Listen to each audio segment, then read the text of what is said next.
Καλησπέρα σας και πάλι. Καλώς ήρθατε στο πρώτο Startup Grind στην Αθήνα. Μια πολύ μικρή εισαγωγή τι είναι το Startup Grind. Είναι ένας θεσμός ο οποίος ξεκίνησε το 2010 στο Silicon Valley στην Καλιφόρνια και πάρα πολύ γρήγορα εξαπλώθηκε σε όλο τον κόσμο. Αυτή τη στιγμή βρίσκεται σε 40 χώρες και σε 100 πόλεις σε όλο τον κόσμο. Κάνουμε λοιπόν σήμερα πρεμιέρα.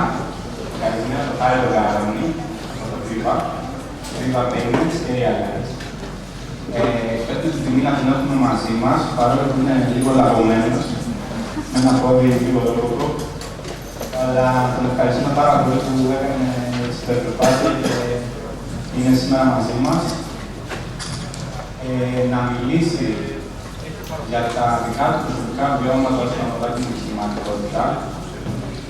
Άλλωστε, αυτός είναι ο σκοπός του Startup Grind, να μην έρθει εδώ κάποιος για να πει το δικό του story, πώς είναι η εταιρεία του μέσα από ένα PowerPoint και να φύγει, αλλά να βγει γνώση μέσα από μια συζήτηση και εννοείται να υπάρξει και μια συζήτηση πιο ανοιχτή στο τέλος, από όλους εσάς, όποιος θέλει να πάρει το λόγο στο τέλος, να πάρει το μικρόφωνο, να απευθύνει τις ερωτήσεις στο χάρτη.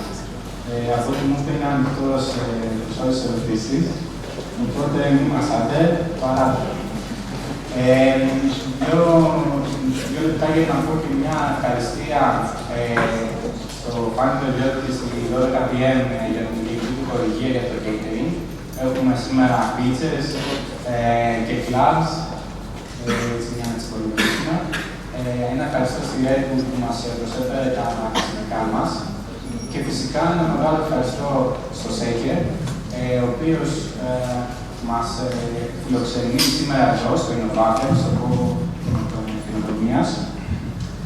Θα είμαστε εδώ κάθε μήνα από σήμερα και στο εξής, με παρόμοια events, τα οποία θα διοργανώνουμε σε μια πλέον βάση. Το επόμενο event έχει ήδη κανονιστεί για αρχές Νοέμβρη, 3-4 Νοεμβρίου, με καλεσμένο τον ιδρυτή του Scrooge. Φαντάζομαι το ξέρετε το Scrooge. Θα το έχουμε εδώ μαζί μας, να μας πει τα σχέδιά του για επέκταση σε άλλες χώρες, κάνουν ωραία πράγματα. Αλλά σήμερα δεν είναι κανείς άλλος παρά το Viva. Χάρη, καλησπέρα.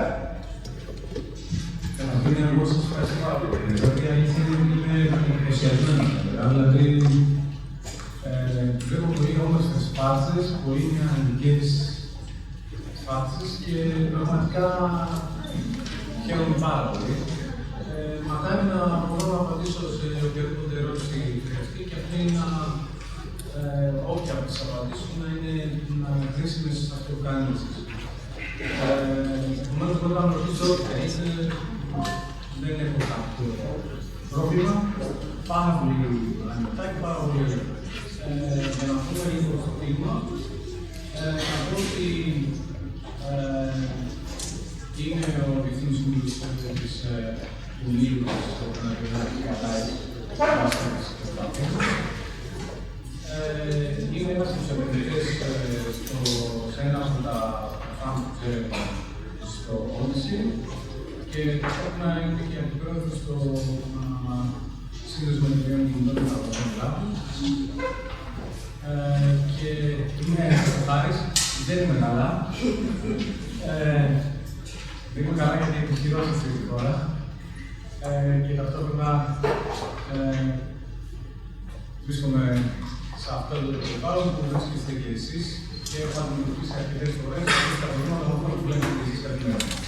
Μπορούμε να μοιραστούμε τα προβλήματα και ίσως να σκεφτούμε όλοι μαζί λύσεις ή να σας πω τι έκανα και απέκτητα σε κάποιες περιπτώσεις ή τι πήγε λίγο καλύτερα από σε κάποιες άλλες. Η πορεία μου ξεκινάει στο επιχειρήν πάρα πολύ νωρίς. Την πρώτη εταιρεία που φτιάξα για να φτιάξω ένα καρτούν. System Graphics Animation. Στην 1992. Οπότε ήταν η πρώτη εταιρεία που την έκλεισα. Ναι, σήμερα και την έκλεισα. Πόσο χρόνο επιτρέπετε να δείτε? Ναι. Είμαι σήμερα, έχω γεννηθεί το 1974. Όχι, πόσο χρόνια είχατε την εταιρεία? Για να την κλείσω την πρώτη εταιρεία. Δεν είχα μάθει το πρώτο βασικό. Μου λέει ότι έπρεπε να την κλείσω πολύ νωρίτερα από ότι την κράτησα. Την κράτησα μέχρι το 1994. 3 χρόνια. 4-95. Οπότε, νομίζω από τα πιο βασικά πράγματα που θέλω να πω είναι ό,τι κάνετε εδώ γρήγορα, αποτύχετε γρήγορα γιατί πετύχετε γρήγορα. Μην προσπαθήσετε να το κάνετε πιο γρήγορα όσο δυνατόν. Την Realize, μετά από αυτή την αποτυχία, το πήγα πάρα πολύ άσχημα. Και γύρισα. Μετά από αυτή την αποτυχία, λοιπόν, πήγα πάρα πολύ. Με πήρε πολύ από κάτω. Θεώρησα ότι το επιχειρήν δεν είναι για μένα. Και πέρασα από την άλλη πλευρά του ποταμού. Δεν ήξερα τότε που ήταν ο ποταμός. Έγινα υπάλληλος ξανά. Οπότε και παρέμεινα υπάλληλος μέχρι το 1999, που εκεί ένας εξωγενής παράγοντας που έχει μόνοι μας, σαν αγόρια, ο στρατός, με έκανε να φύγω και να έχω ένα διάλειμμα στην ουσία από την καθημερινότητά μου σαν υπάλληλος και να με κάνει να σκεφτώ ή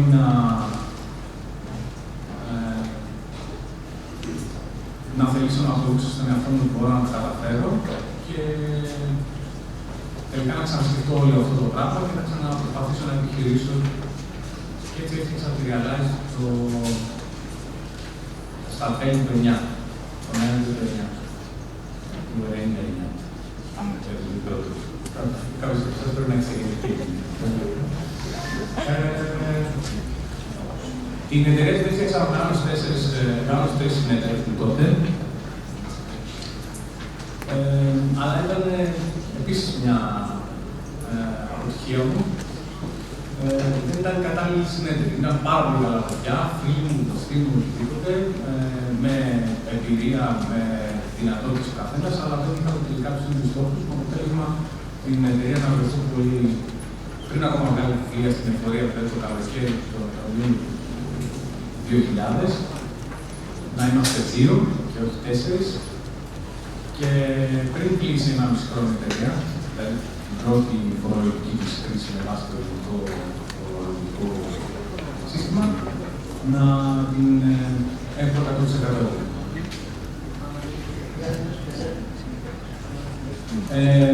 Είναι φίλοι μου, ξέρουν πάρα πολύ για τα επιτεύγματά τους και κάνουν πολύ καλά πράγματα. Ποιοι ήταν οι μεγαλύτεροι σου φόβοι όταν ξεκίνησες τη Realize? Η αποτυχία της προηγούμενης εταιρείας. Γιατί αποτέλεσμα? Η πρώτη, γιατί δεν ήξερα. Εννοείται πήγατε μέσα Η πρώτη, καλά δεν πήγα μέσα, γιατί όταν κάνεις ένα startup, τι να αφήσεις το χρόνο. Το τσιρίζει, Η πρώτη, λοιπόν, ήταν κάτι που με κυνηγάει ακόμα και σήμερα ως αποτυχία. Θεώρησα ότι η αποτυχία βρίσκεται στο γεγονός ότι ασχολήθηκα πάρα πολύ με ένα συγκεκριμένο. Πήρα ένα πολύ μεγάλο έργο εκείνη την εποχή, ιδιωτικό όχι, για να κάνω μια συγκεκριμένη δουλειά τέλος πάντων, η οποία έχει πολύ μεγάλο χρονικό διάστημα για να υλοποιηθεί, άρα έχει πολύ μεγάλο χρονικό διάστημα προετοιμασίας. Αυτό το έργο τελικά δεν μπόρεσε να βγει και γιατί με κυνηγάει ακόμα και σήμερα, γιατί ακόμα και σήμερα δεν μπορώ να κάνω μια δουλειά. Άμα δεν σε κάνετε 15 διαφορετικές δουλειές. δεν θα μείνω ποτέ με μία δουλειά, γιατί μία δουλειά δεν ειδικά σε αυτήν την χώρα. Γιατί εδώ σε αυτή τη χώρα που είμαστε, μπορεί να κάνει πολλές μικρές δουλειές. Να σε ρωτήσω κάτι. Αυτό το μοντέλο των πολλών παράλληλων. Και αυτό λάθος είναι πάρα πολύ. Αυτό σήμερα με παίρνει να κάνω αυτό.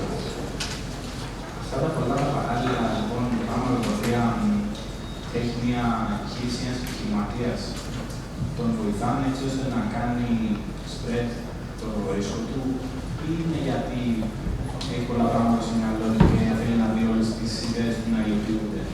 Κοίταξε, αν είναι να ξεκινήσει, πρέπει να έχει μία ιδέα και αυτή τη μία να βάζει μέχρι το τέλος. Αν τώρα είσαι ένα running business, το να προσθέσεις άλλα προϊόντα, άλλες υπηρεσίες και να αναπτυχθείς είναι υγιές.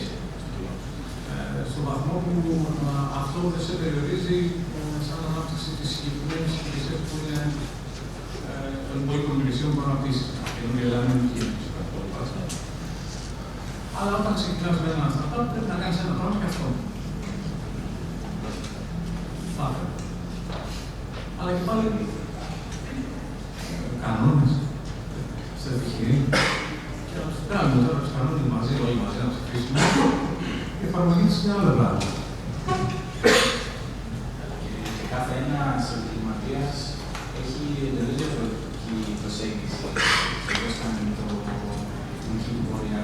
Εγώ αυτή που θα ήθελα να σε ρωτήσω είναι πρακτικά πώς χωρίζεις τον χρόνο σου μεταξύ των τριών εταιρείων της Realize, του Viva και του Viva Payments, ή πρακτικά δεν υφίσταται ο διαχωρισμός είναι τόσο πολύ συνέχεια το ένα με το άλλο είναι ένα?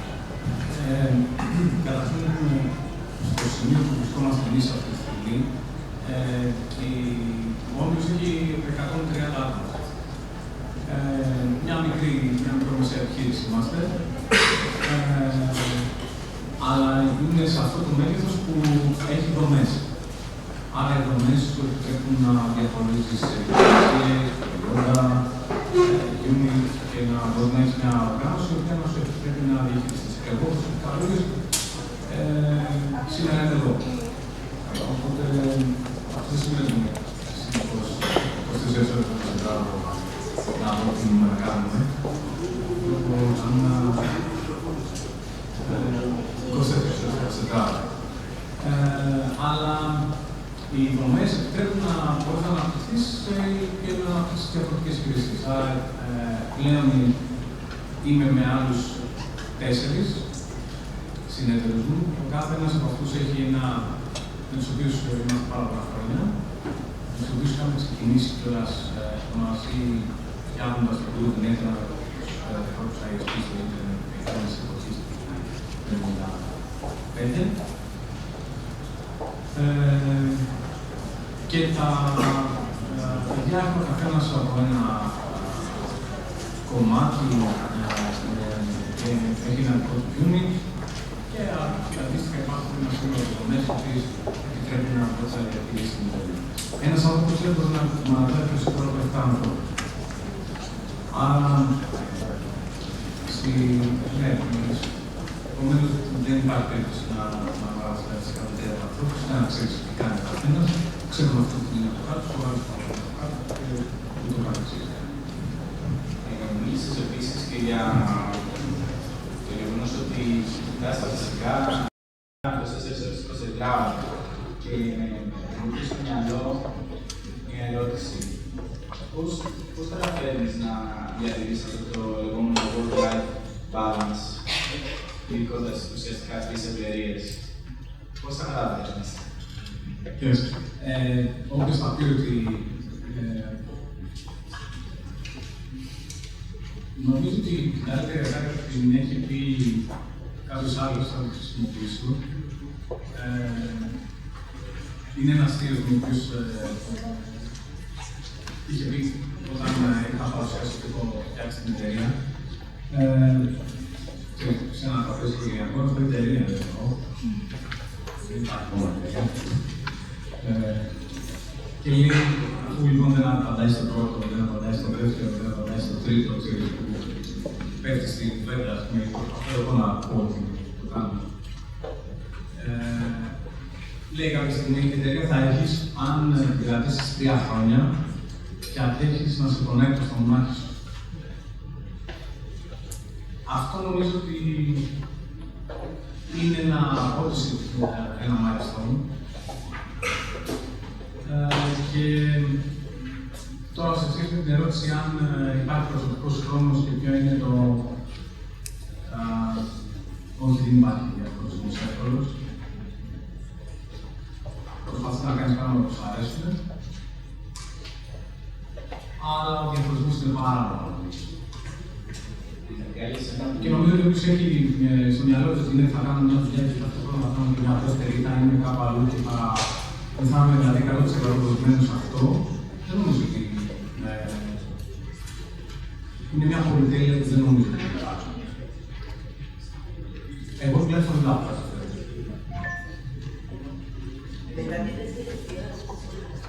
Είναι δεύτερη εταιρεία. Η πρώτη εταιρεία που έκλεισε. Μετά πήγα υπάλληλος και φτιάξαμε το κοντινέκι μας με κάποιους άλλους.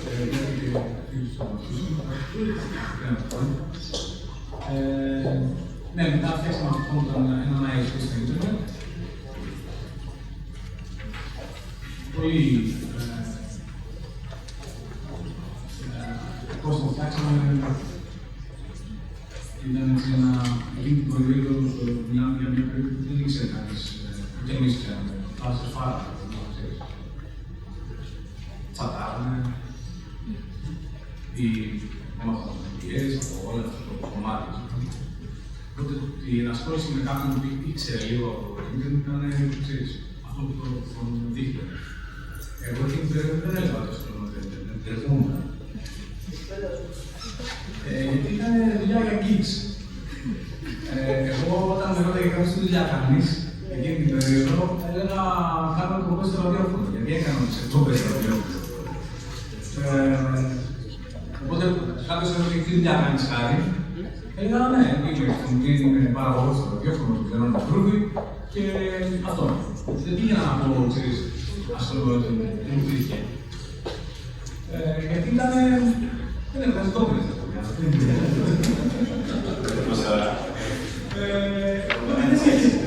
Οπότε τότε δεν ήταν, δεν είχε, άμα είσαι βάλει κάτι τώρα 20 χρόνια πριν, ήμουν 20 χρονών, τι θέλεις. 20 χρονών.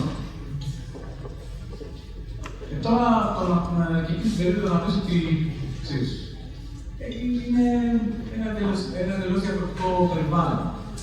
Μιλάμε για τη δεκαετία του 90, ένα εντελώς διαφορετικό περιβάλλον. Ακόμα και σήμερα η επιχειρηματικότητα είναι. Εμένα μου κάνει τρελή εντύπωση. Δηλαδή, βλέπω αυτές όλες τις εδώ μέσα και θέλω να δώσω το μικρόφωνο και ποιος θέλει να πει τι θέλει. Δηλαδή, εμένα με κάνει πάρα πολύ χάπη αυτό. Όταν φτιάχναμε αυτόν τον χώρο, ήταν όνειρο για μένα να δω μέσα σε αυτόν τον χώρο παιδιά να συζητάνε για την επιχειρηματικότητα. Είναι εδώ ο Γιάννης ο Γιανναράκης που έχει εκπαιδευτεί πάρα πολύ για να πάρουν το χώρο από το Δήμο, να το σπίσουμε, και τελικά να πάρουμε όλη αυτή τη στήριξη που μας έδωσαν για να έχουμε αυτόν τον χώρο, να φτιάξει ο Δήμος αυτόν τον χώρο, δηλαδή στην ουσία, και να τον έχουμε όλοι εμείς εδώ για να μπορούμε να το χρησιμοποιούμε. Νομίζω ότι ήταν το πιο τρελό όνειρο, δεν θα είχε αυτόν τον κόσμο εδώ. Δηλαδή για μένα είναι ευχαρίστηση. Οπότε, πες τι θες να ρωτήσεις. Θέλω να σε ρωτήσω πώς αποφάσισες να περάσεις στην απέναντι όχθη, γιατί όπως είπες είσαι και φεμινικής πλέον στην Odyssey. Δηλαδή, η απέναντι όχθη είναι καταρχήν ο υπάλληλος με το σηματείο. Οι άλλοι ρόλοι δεν υφίστανται. Δεν υπάρχει ποτάμι από εκεί πέρα. Δηλαδή, ναι, δεν είναι το ποτάμι. Στην μία περίπτωση είναι ένα εντελώς διαφορετικό πράγμα. Αυτό πολλές φορές με παιδιά είναι ότι εγώ δουλεύω κάπου και θα ετοιμάσω και παράλληλα ετοιμάζω μια εταιρεία. Αυτό μπορεί να το κάνει κάποιος σε ένα ενδιάμεσο στάδιο, όσο δυνατόν λιγότερο. 2-3 μήνες, 4 τελικά πρέπει να διαλέξει ένα πράγμα από τους δύο.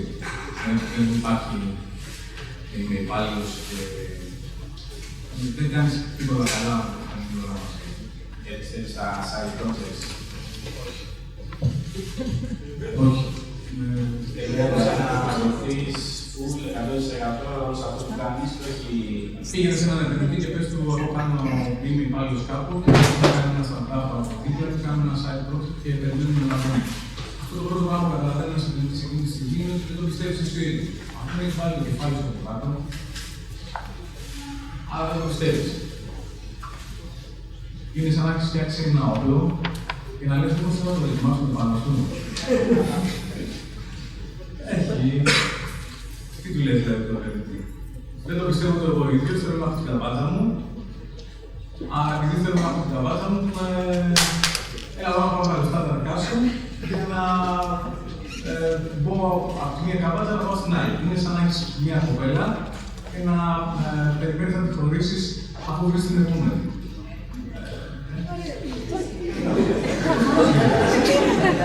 Αλλά άμα σε καταλάβει, κάποια από τις δύο δεν γίνεται. Δεν θα μας ξύλο, λοιπόν. Ό,τι θες.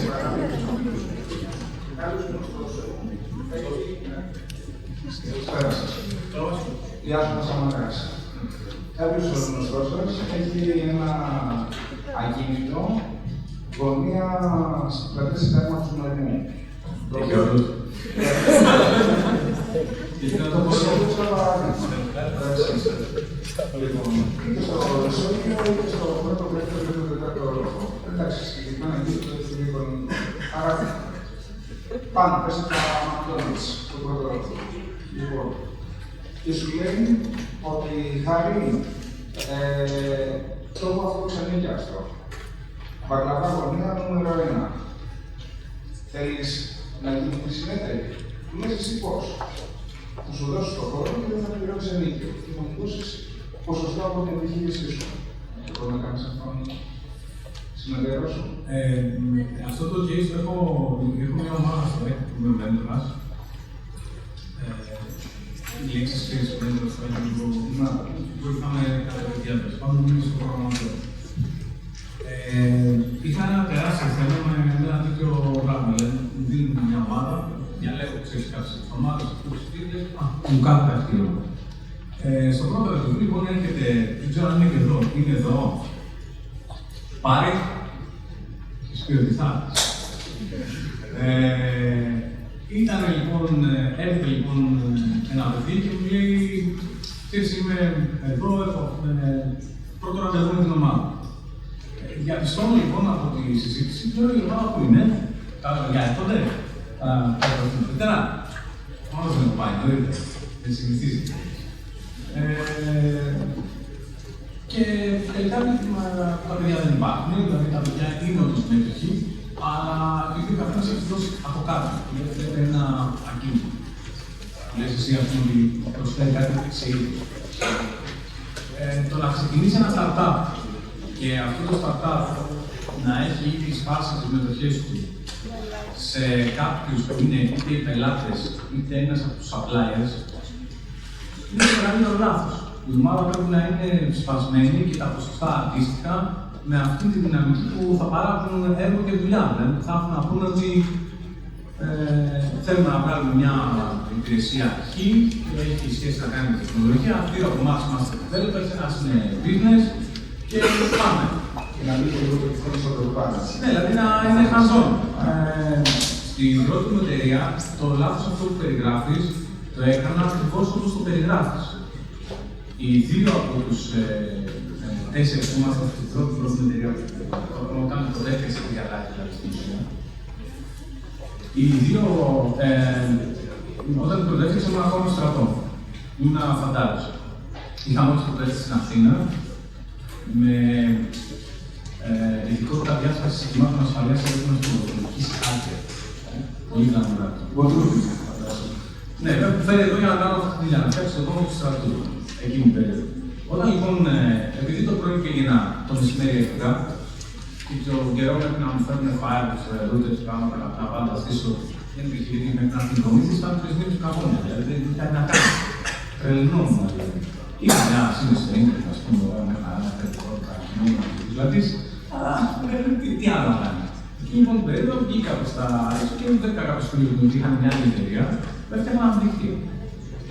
Και λέω, παιδιά, θέλω να παίξω να κάνω εταιρεία τώρα.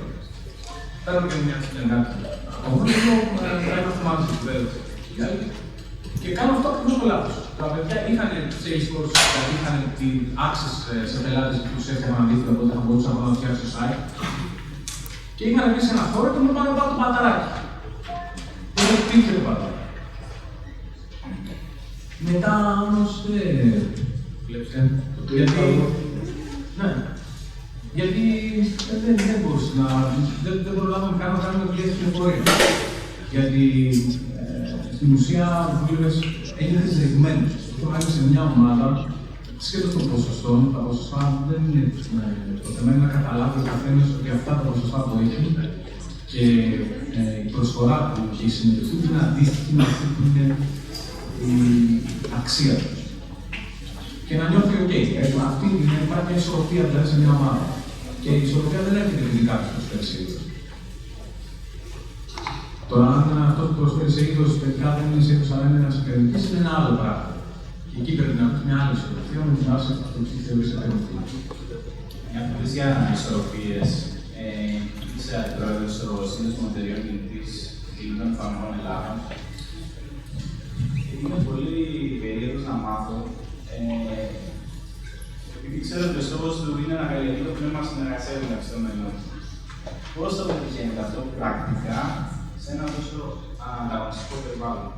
Κοίταξε, νομίζω ότι η δουλειά σου με συνδέσμους, οπότε καταρχήν μου άρεσε και σύνδεσμους, αλλά δεν μπορούσαμε να δούμε και. Ναι, δεν μπορούσαμε να δούμε και τίποτα άλλο. Κάνει λίγο, ξέρεις.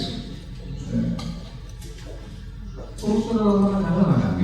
Οι σύνδεσμους απλά είναι στο μυαλό μου λίγο, ξέρεις, μια ξεπερασμένη κατάσταση. Παρ' όλα αυτά είναι μια σύμπραξη που έχουμε κάνει όλοι μαζί για να μπορέσουμε τελικά να καλύψουμε κοινούς στόχους. Τόσο από το σύνδεσμο αλλά και όλα αυτά τα χρόνια, το μόνο πράγμα που έχω διαπιστώσει είναι ότι τελικά, σαν άνθρωποι, δεν συνεργαζόμαστε. Το πρόβλημα είναι πραγματικά πολύ μεγάλο. Η συνεργασία δεν υφίσταται. Σήμερα μίλαγα σε έναν άνθρωπο που δεν έχει αυτό. Και άκουγα, ας πούμε, να λένε ο καθένας από κάτι και ήταν από πολύ μεγάλες εταιρείες. Και στο τέλος ήμουν έτοιμο να γυρίσω να πω τι στον κανονισμός είναι αυτός. Εδώ, όπως είμαστε όλοι μαζί, δεν έχουμε συνεργαστεί ο καθένας μεταξύ του. Δηλαδή, εσύ είσαι data center, εγώ κάνω υπηρεσίες, εγώ data center δεν παίρνω από σένα. Εσύ είσαι ο πρόεδρος της τάδε επιτροπής, ας πούμε, ή οτιδήποτε, και ο άλλος δεν συνεργάζεται με τον άλλο. Δηλαδή, το βασικότερο πρόβλημα είναι πρόβλημα συνεργασίας. Λοιπόν, εδώ, γιατί ο καθένας θέλει να. Ξέρεις, είμαστε λίγο αναρχοαυτόνομοι σαν άνθρωποι οι Έλληνες. Και νομίζω ότι αυτό μας τρώει περισσότερο από όλα. Δεν συνεργαζόμαστε. Γινόμαστε πιο γρήγορα ανταγωνιστές μεταξύ μας παρά συναγωνιστές. Και εκεί χάνεται η μπάλα. Στο σύνδεσμο αυτό που κάναμε ήταν στην ουσία να βάλουμε 5 πράγματα που μπορούμε να κάνουμε όλοι μαζί, που είχαμε ανάγκη όλοι, και αυτούς τους στόχους να υλοποιήσουμε. Και από εκεί πρέπει να φέρει άλλο να αρχίσει να δημιουργείται μια συνεργασία. Δηλαδή, το Mobile World Congress και το ότι τελικά φτιάξαμε το για πρώτη φορά πριν από 2 χρόνια, 3 χρόνια. Για αν είναι 2 χρόνια ή 3 έτη που πηγαίνουμε στη Βαρκελόνη. 2. Έχουμε πάει 2, θα είναι το τρίτο αυτό. Τα 2 χρόνια λοιπόν πριν ήταν στοίχημα μεγάλο το να γυρίσει και να πεις πηγαίναμε πάντα όλοι στη Mobile World Congress, στη μεγαλύτερη έκθεση εννοείται για κινητές εφαρμογές, για κινητά γενικότερα ας πούμε στην Ευρώπη και πήγαινες έβλεπες περίπτερο από όλες τις υπόλοιπες χώρες και δεν υπήρχε περίπτερο ελληνικό δηλαδή ποτέ. Ότι τελικά κατάφερα για πρώτη φορά πριν από 2 χρόνια να πάμε να βάλουμε ένα ελληνικό περίπτερο και όλοι μαζί να μοιραστούμε τα έξοδα για να πάμε. Ήταν τεράστιο θέμα για να μπορέσουμε να πάρουμε και την εμπειρία. Κάποιοι από εμάς σε τις επόμενες χρονιές θα έχουν δικό τους περίπτερο προφανώς, αλλά τα προηγούμενα χρόνια έπρεπε με κάποιο τρόπο να βάλουν την εμπειρία. Μόνο και μόνο που θα έδινε μια κάρτα και θα έλεγε είμαστε στο περίπτερο τάδε, σημαίνει ότι ερχόταν ο άλλος που πήγαινε στο περίπτερο και το ρώταγε. Αλλά χρειαζόταν να αλλάξει ένα. Να έχει ένα σημείο εκκίνησης. Να έχει ένα σημείο αναφοράς. Θα βρεθούμε όλοι μαζί, είμαστε τρεις από την ίδια εταιρεία. Ωραία, θα βρεθούμε ξανά στο περίπτερο. Πας εσύ στην αίθουσα 7, εγώ στην αίθουσα 8, άλλο στην 3. Θα ξαναβρεθούμε όλοι πίσω, παιδιά, να δούμε τι μαζέψαμε για να. Αυτό και μόνο είναι αρκετό. Το ότι τελικά θα βρεθεί με κάποιους άλλους για να σου πει ο άλλος που είναι μαζί στο περίπτερο του. Έχω δει κάτι που ήταν κοντά στο δικό σου αντικείμενο. Γιατί μιλάμε για μια τεράστια έκθεση Mobile World Congress. Δεν είναι μια έκθεση που δεν πατάς και που θα πάνε να την γυρίσει όλοι. Δεν φτάνει ο χρόνος για να πάνε να περάσεις από τα περίπτερα, όχι να πεις, να σταθείς. Επομένως, αυτό το πράγμα και η ανταλλαγή απόψεων και όλο αυτό το τετράξι και το socializing μεταξύ των ανθρώπων ήταν ένα πάρα πολύ μεγάλο θέμα. Επίσης, συμπράξαμε σε πάρα πολλά κομμάτια που τελικά ήταν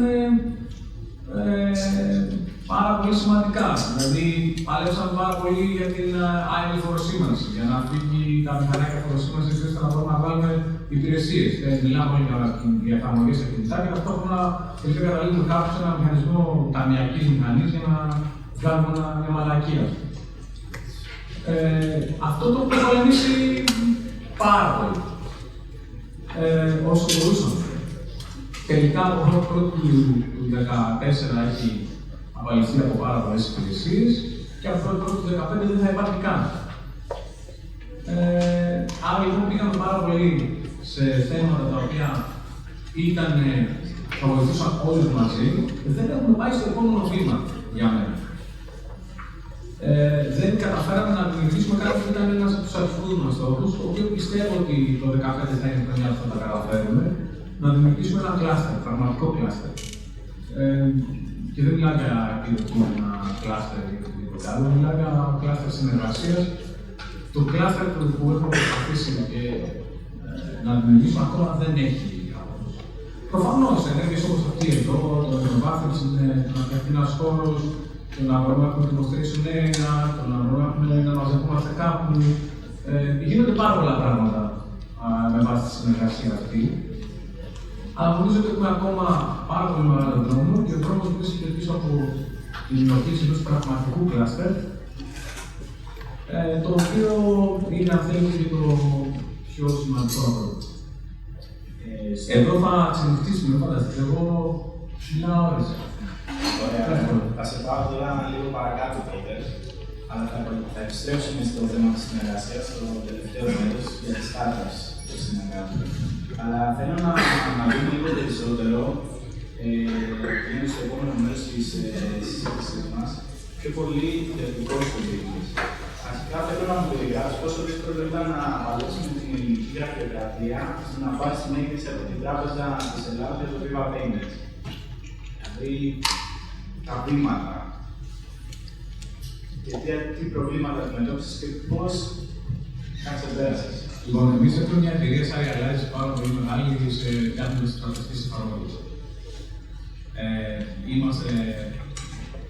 Έχουμε φτιάξει εφαρμογές σε πραγματικό χρόνο, real-time και τη λέξη του χρηματιστηρίου, του σύντομου του Eurobank. Έχουμε το λογοτυπικό για τα 2 ώρες μηχανάκια της Alphabank και της Eurobank. Έχουμε όλες τις εκτιμήσεις ακινήτων εδώ στα Βαλκάνια για την Eurobank και την Εθνική. Πάρα πολλές εφαρμογές τέλος πάντων. Μας βοηθήσει η Bank της Eurobank τόσα χρόνια. Αυτά τα statistics για να φτιάξουμε προϊόντα τραπεζικά. Είχαμε μια πολύ μεγάλη εμπειρία στο τραπεζικό κομμάτι. Όταν το 2007, ξεκίνησε η Ευρωπαϊκή Ένωση ξεκίνησε να δημιουργεί μια κατεύθυνση που ήταν τα ιδρύματα πληρωμού. Δηλαδή να έρχεται να κάνει κάτι που έχει γίνει πάρα πολλές φορές στις αγορές αυτές, δηλαδή να σπάει ένα κλάδο σε κομμάτια και ώστε να δημιουργήσει καινούργιες εταιρείες σε αυτόν τον κλάδο για να μπορέσει να αναπτυχθεί αυτός ο κλάδος, διότι οι τράπεζες ήταν πολύ τεράστιες, οπότε δεν θα μπορούσαν να μπουν και να έρθει να ακολουθήσει αυτό που γινόταν με τα financial services στην Αμερική. Δηλαδή στην Αμερική, τις τράπεζες υπήρχαν financial services. στην Ευρώπη δεν υπήρχε η λογική των financial services, την έφτιαξαν λέγοντάς payment institutions, οι οποίοι να πληρώνουν. Εμείς λοιπόν ξεκινήσαμε από το. Εγώ άρχισα να διαβάζω από το 7 τότε τη διαβουλεύση για να φτιαχτεί αυτή η κατηγορία. Και συμμετείχα σε όλο αυτό. Από στον ελεύθερο χρόνο. Επειδή ακριβώς υπήρχε η διαστροφή, δηλαδή όταν είσαι φτιάχνει τα παιδικά συστήματα, έχει ήδη περιγράψει πάρα πολλές λύσεις. Μια τράπεζα έχετε το compliance ή το έτσι ή ο αλλιώς ή η διεύθυνση τάδε που θεωρεί ότι κανιβαλίζει τα προϊόντα της από τη διεύθυνση Β, λες, οκ, τελικά δεν σε αφήνει να το κάνεις. Οπότε, όταν λοιπόν φτιάχτηκε αυτό, εμείς άρχισαμε να κοιτάμε τη συγκεκριμένη λογική και άρχισαμε να φτιάξουμε ομάδα το καλοκαίρι του 8. Το καλοκαίρι του 8 ήταν σημαντικό για μας γιατί ήρθε η κρίση στο αυτό που ξεκίνησε σε εμάς, ξεκίνησε η κρίση το καλοκαίρι του 8. Διότι έχουν τους πελάτες τράπεζες. Οι τράπεζες μπήκαν σε μόδο κρίσης το 8 στην Ελλάδα, το καλοκαίρι του 8, δεδομένου ότι μπήκε η αμερικάνικη αγορά σε κατάσταση κρίσης. Άρα είδαμε πρώτοι το κομμάτι αυτό, την κρίση να έρχεται. Εκεί λοιπόν είχαμε ή να μικρύνουμε την ομάδα, διότι τα έργα θα γινόντουσαν λιγότερα, τα έργα που είχαμε από τις τράπεζες, ή να πούμε ότι κάνουμε μια δικιά μας.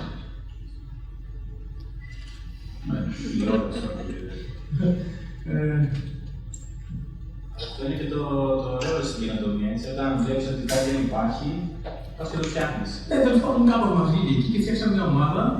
Είπαμε και θα πάμε να τσεκάρουμε τι θα γίνει με την αναδιοργάνωση αυτού του χρηματοπιστωτικού συστήματος και εμείς θα το παρακολουθούμε. Λοιπόν, εμείς φτιάξαμε λοιπόν ομάδα συγκεκριμένα παιδιά που ασχολήθηκαν με αυτό, δηλαδή με το τι είναι η οδηγία, πώς γίνεται, τι κάνει. Και από το καλοκαίρι του 8. Άδεια σήμερα διανύουμε 2 χρόνια σαν ίδρυμα πληρωμών που δουλεύει. 4 χρόνια. Αυτό μας πήρε 4 χρόνια για να ξεκινήσουμε να δουλεύουμε, έτσι. Τα προβλήματα εδώ ήταν, καταρχήν έπρεπε η χώρα δεν ακολουθεί ποτέ της Ευρωπαϊκής Οδικής. Της ακολουθεί αφού περάσει αυτό. Της αντιστάσεις με Ζαρτάνια, πετάμε. Ό,τι να είναι. Οπότε δεν ακολουθήσαμε την Ευρωπαϊκή Οδηγία. Το deadline ήταν για το Σεπτέμβριο του 9. Σεπτέμβριο του 9, να θυμίσω, οι κατάκανε λεφτά υπάρχουν και έχουμε εκλογές. Οπότε ενώ έπρεπε η χώρα να ψηφίσει την εφαρμογή, να ψηφίσει νόμο που να εφαρμόζει την οδηγία, και εμείς είμαστε στημένοι με φάκελο να πάμε και περιμένουμε να βαρέσουμε. Εκλογές. Πάντα σταματάνε σε εκλογές, έτσι. Ναι, εκλογές σημαίνει τα πάντα και τελικά ο νόμος βγαίνει τον Ιούνιο του 10. Τον Ιούνιο του 10, Ιούνιο του 10, δεν θυμάμαι. Μετά περιμένουμε να βγει πράξη του διοικητή της Τράπεζας της Ελλάδος που να εφαρμόζει τον νόμο. Δηλαδή να φτιάξουν και οι άνθρωποι να προλάβουν από την Τράπεζα της Ελλάδος. Δεν έχει και ένας νόμος, αλλά πρέπει να φτιάξουν μια διεύθυνση να τους επιτρέπει, μια διαδικασία για να ακολουθήσουν. Δεν είναι η Τράπεζα της Ελλάδος. Πρέπει να φτιάξει. Και έκανε ένα νόμο δεν σημαίνει κάτι. Οπότε η προσοχή κιόλας της προσοχή ήταν πάρα πολύ γρήγορα. Και πράξη της διοικητής έβγαλε νομίζω τέλος Οκτωβρίου του 2010. Εμείς καταθέσαμε φάκελο 1,5 μήνα μετά. Δηλαδή φτιάξαμε εταιρεία γιατί με βάση την ξεχωριστή εταιρεία γιατί για να φτιάξουμε στην προηγούμενη αλφαβητικά βάση των οδηγιών να φτιάξουμε μια καινούργια στιγμή. Και τέλος πάντων κάναμε ό,τι έπρεπε να κάνουμε και καταθέσαμε μέσα σε 1,5 μήνα, δηλαδή το Δεκέμβριο του 2010, καταθέσαμε την άδεια. Άδεια πήραμε τελικά το καλοκαίρι του 2011. Δηλαδή 8 μήνες μετά. Αν μπορούμε να πεις λοιπόν κάποιος καθυστέρησε, η καθυστέρηση δεν είναι δηλαδή ότι ήταν και κάτι που πάρει το έφυγε η Τράπεζα της Ελλάδος ή ήταν. Το environment ήταν τέτοιο. Δηλαδή πρέπει να φτιάξει διαδικασίες, πρέπει να πει αυτό που κάνει είναι ένα εντελώς διαφορετικό πράγμα. Αλλά το αποτέλεσμα παραμένει το ίδιο. Ότι εμείς μετά έχουμε ένα χρόνο που δουλεύουμε rollout, ξεκινάμε δηλαδή από Σεπτέμβριο του 2011 μέχρι Σεπτέμβριο του 2012, που είναι ένα σημείο που είναι ένας χρόνος που εμείς Ξέρετε, φτιάχνουμε τα συστήματα, κάνουμε friends family, συναλλαγές. Είναι ένας χρόνος στον οποίο πρέπει να ακολουθήσουμε ένα rollout plan που έχουμε δηλώσει ότι θα κάνουμε, έτσι ώστε να διασφαλιστεί η διαδικασία που ακολουθούμε εμείς. Οπότε, και στη συνέχεια πάμε να ανοίξουμε λοιπόν το Σεπτέμβριο του 2012. Αλλά δεν τα καταφέρνουμε γιατί τότε διαπιστώνουμε ότι πρέπει ο έμπορος να μας στέλνει υπογεγραμμένα από ΚΕΠ θεωρημένα τα νομιμοποιητικά. Φανταστείτε ότι εμείς στην άλλη την παίρνουμε εκείνη την εποχή για να ξεκινήσουμε να κάνουμε ένα concept στη χώρα, αλλά να το κάνουμε στο εξωτερικό. Δηλαδή σε 31 χώρες που ισχύει η άλλη, δεν είναι περισσότερο. Οπότε αρχίζουμε ένα διάλογο του στυλ ωραία. Και στο Λονδίνο δεν έχει ΚΕΠ. Τι θέλετε να κάνουμε. Δίκαιο έχετε, παιδιά. Η αλήθεια είναι ότι κανένας δεν μας είπε ποτέ τι έχουμε άλλο. Κανένας. Και η αλήθεια είναι ότι όλοι προσπάθησαν πάρα πολύ να μας βοηθήσουν. Δηλαδή δεν ήταν ότι κανένας δεν προσπάθησε. Τελικά, όντως, μας έδωσαν τη δυνατότητα να γράφουμε ηλεκτρονικά τους εμπόρους και να αρχίσουμε έτσι στην ουσία από το Γενάρη του 2013 να γράφουμε εμπόρους. Άρα λοιπόν, συγκεκριμένα μέχρι σήμερα, πόσους εμπόρους έχετε στο σύστημα? Σήμερα έχουμε 4.500 εμπόρους.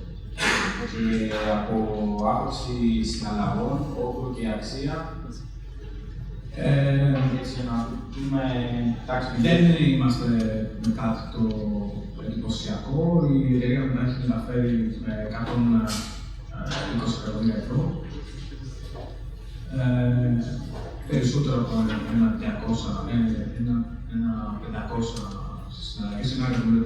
συναλλαγές, ένα 1.453.000 συναλλαγές και συναλλαγές.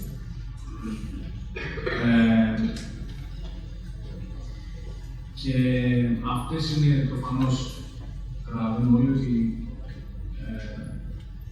αυτή είναι η χρονιά μας, δηλαδή δεν έχουμε ξεκινήσει ακόμα. Και νομίζω ότι μένει να δούμε πολύ μετά το έχουμε κάνει αίτηση εδώ και 1,5 χρόνο, 18 μήνες, για να βγάλουμε άδεια έκδοση ηλεκτρονικού χρήματος. Επίσης, να σας πω ότι τελικά καταφέραμε και κάναμε πριν από 3 μήνες να ολοκληρώσουμε το passport της άδειας σε 31 χώρες. Γιατί μπορούμε να πούμε πολλά πράγματα για την Ελλάδα, αλλά θέλω να δούμε τι είναι κάθε μια κεντρική τράπεζα. Το process ήταν δύσκολο από όλη την πλευρά. Δηλαδή, δεν είναι ότι έχουμε εμείς κάποια κρατία. Να πρέπει σε κάθε μια κεντρική τράπεζα για να δούμε πού μπορείτε να μας πείτε πότε θα μας βάλετε στο Μητρό. Και το Μητρό, αν δεν είναι ενημερωμένο το site μας, θα ενημερώνουμε κάθε 3 μήνες, είπε τράπεζα από ειδική τράπεζα από κράτος της Ευρωπαϊκής Ένωσης. Πολύ μεγάλο κράτος. Όχι Ελλάδα. Η Γερμανία είναι χειρότερη, δεν είναι. Οι Μανίλοι έχουν δικό τους περιεμένιο, το σύστημα χρηματοδοτικού, έχουν δικές διαδικασίες. Άλλο. Το θέμα είναι ότι η Ευρώπη αυτό είναι το πρόβλημά της. Και αυτό είναι και το πρόβλημα που έχουμε εμείς ως επιχειρήσεις. Και από εσάς θέλουμε να κάνουμε επιχειρήσεις. Στην Αμερική φτιάχνεις κάτι σε μία γλώσσα και έφυγες. Εδώ πολλές διαφορετικές γλώσσες, πολλές κουλτούρες, ένα κατακαιρματισμένο τραπεζικό σύστημα στην ουσία, πολλές διαφορετικές διαδικασίες του καθένας. Και εμείς ξεκινάμε όλα αυτά από την Ελλάδα. Των 10 εκατομμυρίων ανθρώπων. Ποια είναι λοιπόν τα σχέδιά σας σαν επιβαρύνες για να βγείτε πιο πολύ προς το εξωτερικό? Δεν νομίζω ότι είναι τα σχέδιά μας. Θέλω να πω πρακτικά, έτσι δηλαδή. Θα κάνουμε αυτό που μπορούμε να κάνουμε, έτσι ώστε να κάνουμε στο μέλλον περισσότερες συναλλαγές και να βγούμε στο δυνατόν καλύτερα στο εξωτερικό και να μπορέσουμε να πλαισιωθούμε εκεί.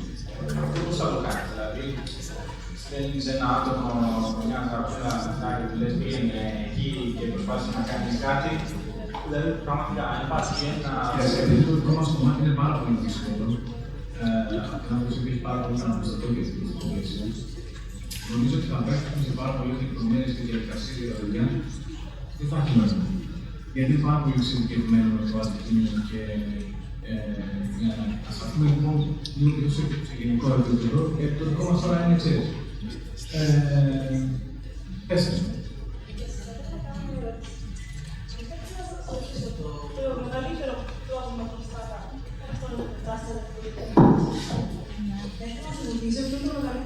ο μεγαλύτερος εχθρός στην startup, δηλαδή το μεγαλύτερο πρόβλημα που αντιμετωπίζετε? Τι κάνετε διατηρητικά? Αυτό. Δηλαδή, πώς είναι να κάνετε? Τι εννοείτε? Σε καλή μέρα θα τα σκίσει όλα πάνω από τίποτα. Σε άσχημη μέρα σου φταίνει να πάρει τι κάνει εδώ. Το μεγαλύτερο πρόβλημα που είναι αυτός τώρα. Όλα τα άλλα θα τα αντιμετωπίσεις. Το αρχικό κεφάλαιο χρειάζεται είναι μεγάλο, είναι μικρό? Κοίταξε. Εγώ τώρα που κάθομαι αυτή την ωραία καρατερίτσα, μια χαρά και μπορώ να σου πω τι θέλει. Και να μιλάμε μια εντελώς διαφορετική κατάσταση. Αν γυρίσω δε πίσω στα χρόνια, η Realize είναι φτιάξαμε 500.000 δραχμές.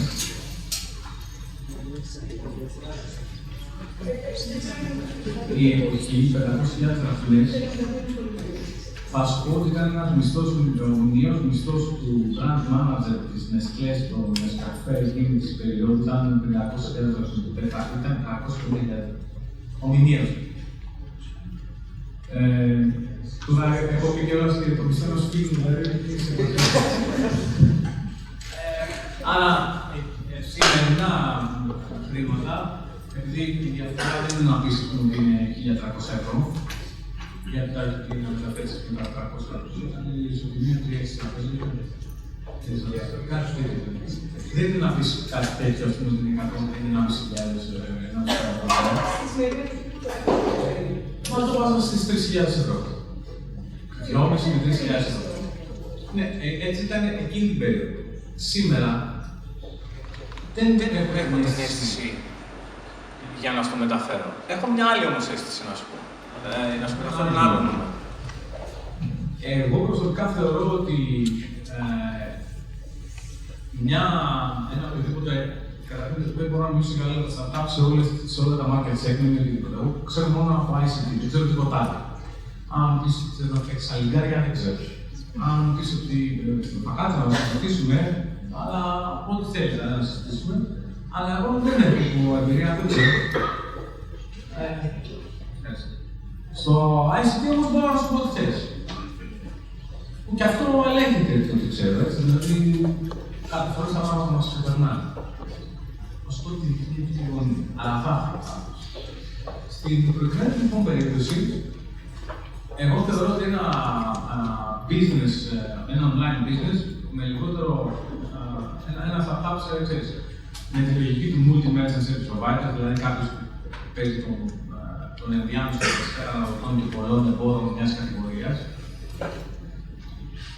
που είναι κάτι έτσι που παίζει πάρα πολύ αυτή τη στιγμή, είτε σε επίπεδο C2C, από καταναλωτή σε καταναλωτή, είτε από καταναλωτή σε εταιρεία, είτε από εταιρεία σε καταναλωτή πίσω.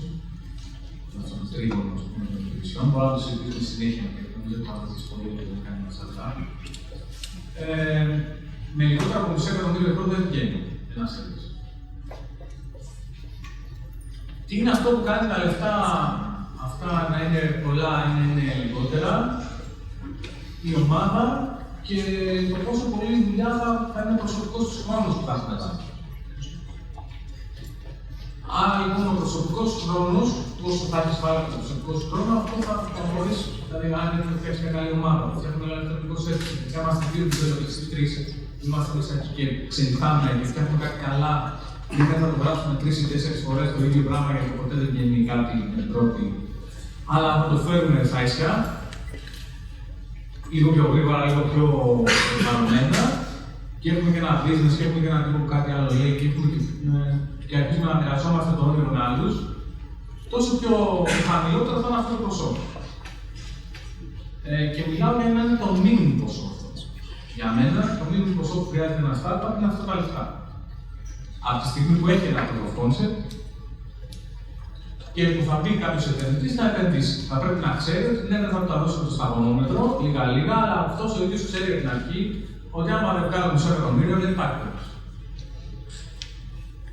Και αυτό για να κάνει να φέρει το proof of concept σε ένα επίπεδο να είναι rollout Για να πας σε ένα second round μετά για να πεις ότι ναι, θα σηκώσουμε τώρα λεφτά για να φύγουμε να κάνουμε κάτι έξω.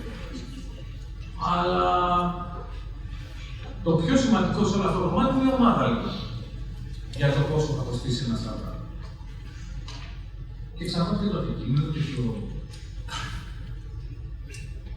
Κατά τη γνώμη μου. Αυτό σημαίνει ότι είναι σωστό. Αλλά με αυτό εδώ. Για πάμε. Άλλο. Άμα δεν είναι το πάνω στο χρόνο. Λοιπόν, θες να κάτσεις στο τέλος μάλλον γιατί δεν είναι το μονοπολίσεις. Έμετα. Εντάξει, τώρα το μεταξύ. Να πω ποιος είναι ο κύριος, ο οποίος έχει φτιάξει τα πρώτα γραφεία το 1997, πήγαν τα πρώτα web awards στο ίντερνετ με πράπτωση ως καλύτερο Πρώτος project manager. Καλύτερο project manager και αν μου τις βάλω, τι σημαίνει δεν θυμάμαι.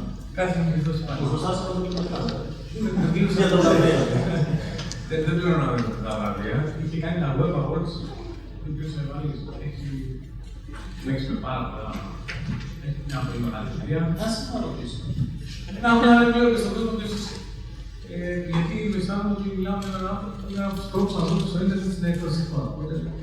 Αυτός που θα ήθελα μόνο τότε μόνο χάμε. Αλλά μάθαμε. Ερώτηση δύσκολη. Σαν εταιρεία έχεις αρχίσει να παίρνεις λεφτά, είσαι και εδώ τώρα. Και ψάχνεις να κοινά άλλα πράγματα. Στην Ελλάδα μια εταιρεία δεν μπορεί να κάνει στρατηγικές επενδύσεις. Δεν είμαστε στη Silicon Valley, δεν έχουμε venture επενδύσεις. Δηλαδή δεν είσαι η realized venture για να επενδύσεις στρατηγικά σε ένα startup, το οποίο πιθανώς σε ενδιαφέρει κιόλας. Και άρα να τους βάλει λεφτά στον ανταγωνισμό σου περιόρα για να χρησιμοποιήσει μια τεχνολογία ή να τους κάνεις μέτρα αργότερα.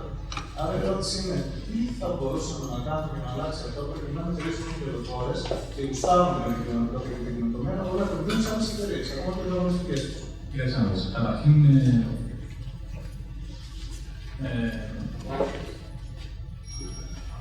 νομίζω ότι τα πράγματα είναι να ξέρουμε όλοι που βρισκόμαστε. Βρισκόμαστε σε μια κατάσταση που πολλές φορές τα λίγα χρήματα είναι πολλά χρήματα και τα πολλά χρήματα είναι λίγα.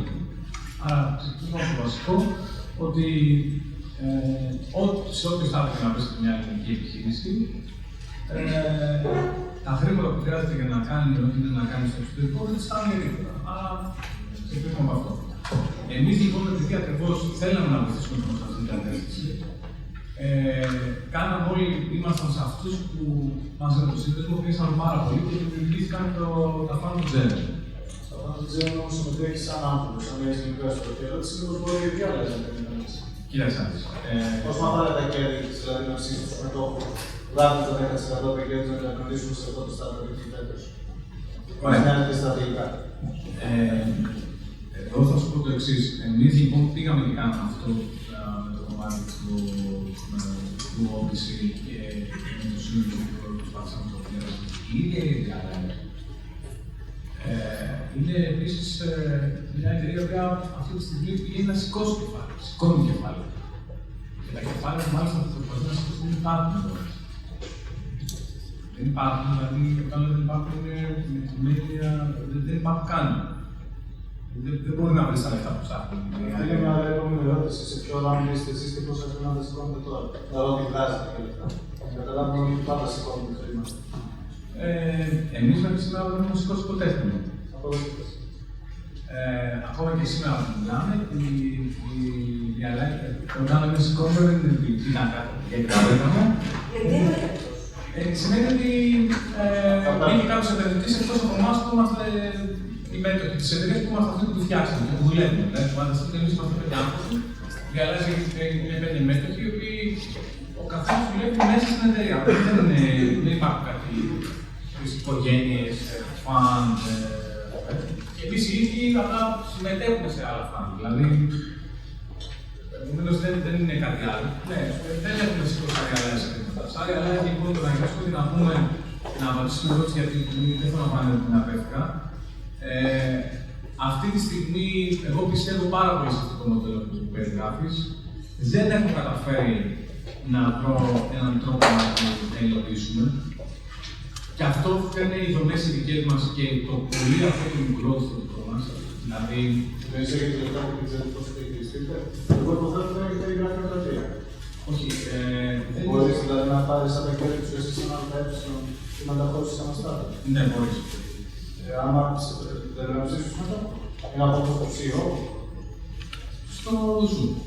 άρα πρέπει να περάσει το γενικό σύστημα. Ναι, θα πάρει μια γενική συνέντευξη, ας πούμε, ναι. Τέλος πάντων, δεν έχει απασχολήσει. Εγώ θα μπορούσα να το κάνω. Εμείς, επειδή είμαστε μια ομάδα πάρα πολύ δυνατή και δεν χρειαζόμαστε να έχουμε και διαδικασίες τρελές μεταξύ μας, εμείς θα μπορούσαμε να πάρουμε μια απόφαση πάρα πολύ εύκολα. Εγώ όμως είναι περισσότερο έχει να κάνει με το σύστημα. Εσύ μπορεί να κάνεις το κάνει και τους άλλους δεν σε το κάνει.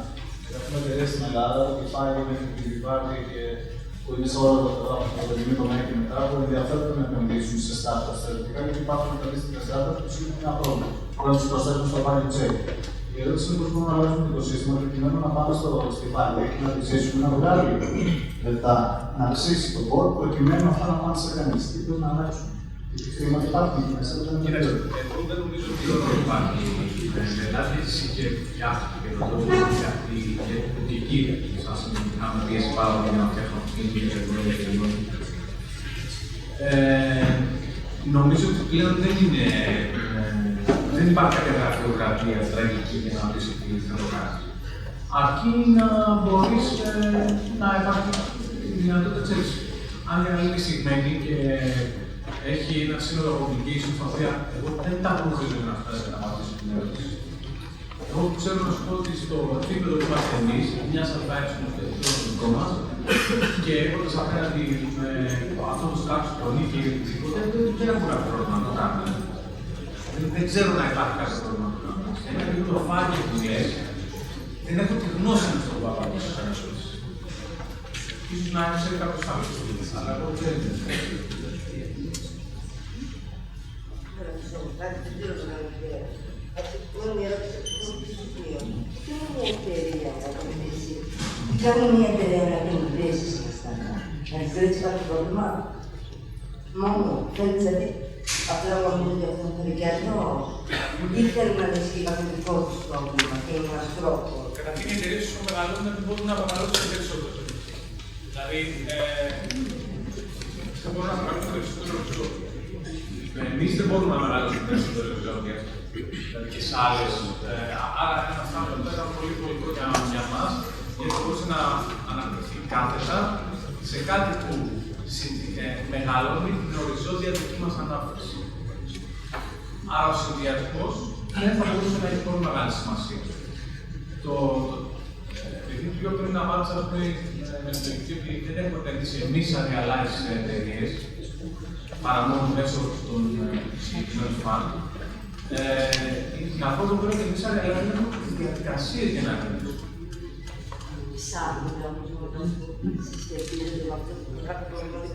Εμείς που επενδύουμε με έναν τελείως διαφορετικό τρόπο, γίνοντας αν θέλεις στηρίζοντας τα πράγματα. Δηλαδή, η όλη λογική που έχουμε και εμείς από μόνα δεν μπορούμε να πούμε, γιατί δεν έχουμε τη διαδικασία να παρακολουθήσουμε, να κάνουμε σε αυτό το startup που θα έχει και το κάνουμε μόνο σε αυτά.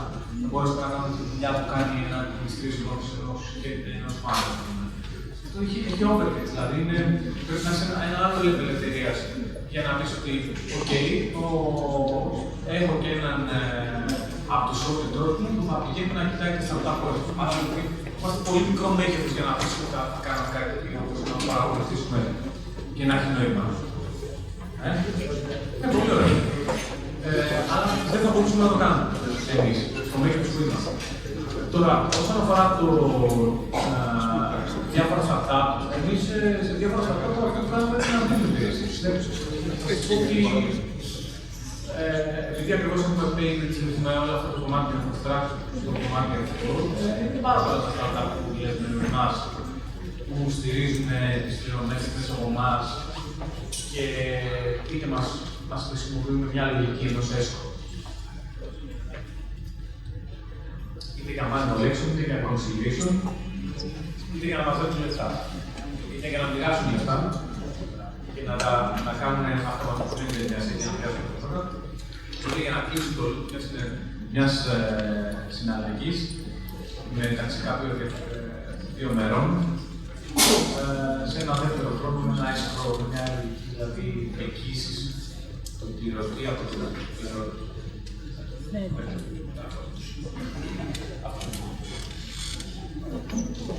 Τώρα, καθώς πηγαίνουμε πολύ προς τα στάρτας, πώς μπορούμε να περάσουμε στην Ελλάδα από τη γενιά των επιχειρηματικά αναλφάβητων τη γενιά που κατανοεί σε βάθος στην επιχειρηματικότητα.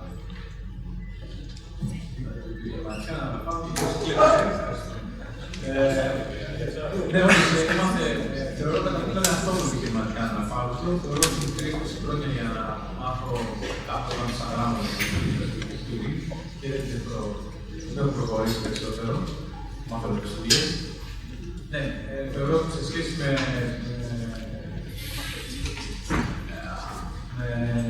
ανθρώπους που βρίσκονται σε άλλες χώρες, είμαστε επιχειρηματικά αναλφάβητοι.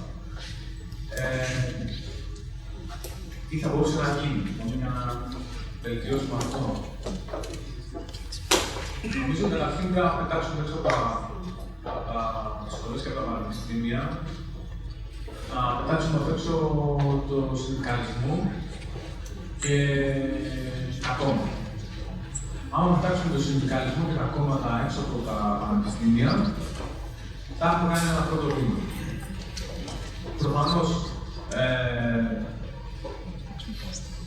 εάν υπάρχει σε μια στιγμή δημιουργική, στη πιο δημιουργική στιγμή ενός ανθρώπου που είναι τα πρώτα μεταφυσικά του χρόνια, αν υπάρχει αυτή όλη η πόλωση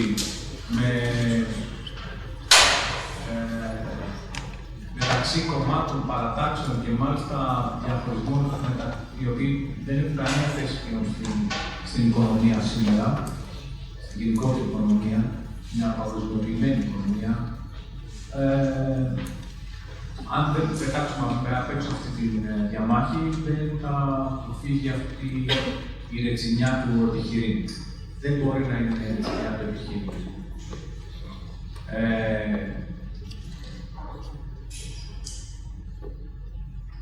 Πίνω τις Κυριακές καφέ μαζί με κάποιους φίλους, κάθε Κυριακή σχέση. Όταν έρχεται κάποιος,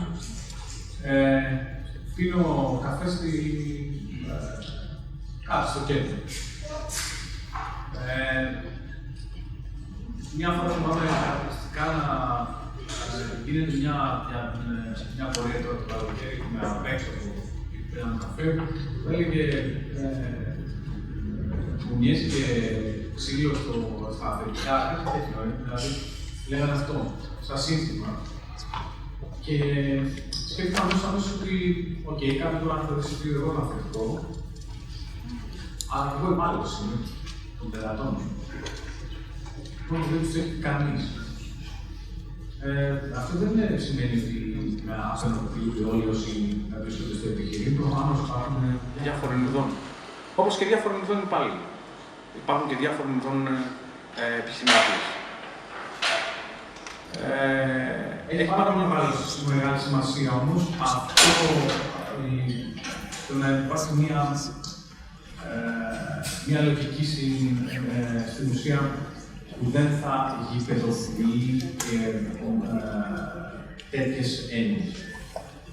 Η επιχειρηματικότητα λοιπόν έχει ένα πρώτο κομμάτι που λέει ότι για να γίνουμε επιχειρηματίες, για να αναπτυχθεί η επιχειρηματικότητα πρέπει καταρχήν να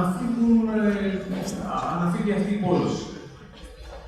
Το επόμενο σημαντικό είναι ότι σε όλο το εκπαιδευτικό σύστημα, αν θα ανατρέξετε πίσω, και επειδή κοίταξα και πρόσφατα λίγο τα πράγματα, είναι πάρα πολύ ελάχιστες οι στιγμές που μαθαίνουν τα παιδιά να λύνουν μαζί μια άσκηση. Να συνεργάζονται για να λύσουν μια άσκηση. Η έλλειψη της συνεργασίας είναι πάρα πολύ μεγάλο πρόβλημα. Εμείς μαθαίνουμε μαζί. Έχουμε ένα εκπαιδευτικό σύστημα που, αν θα γυρίσετε πίσω, το μόνο πράγμα που κάνουμε είναι ο καθένας μόνο που προσπαθεί να γράψει και να λύσει μόνο στην άσκηση, να δώσει και να σηκωθεί να πει. Πώς μάθουμε όλοι μαζί, 3-3, 4-4, σε ομάδες να συνεργαζόμαστε. Άρα αυτό είναι το βασικότερο πρόβλημα που έχουμε μέσα μας και τελικά δεν μας αφήνει να συνεργαστούμε με τους υπόλοιπους και να δημιουργήσουμε. Γιατί το επιχειρήν είναι συνεργασία. Άρα, μαθαίνω να επιχειρώ σημαίνει ότι μαθαίνω να συνεργάζομαι.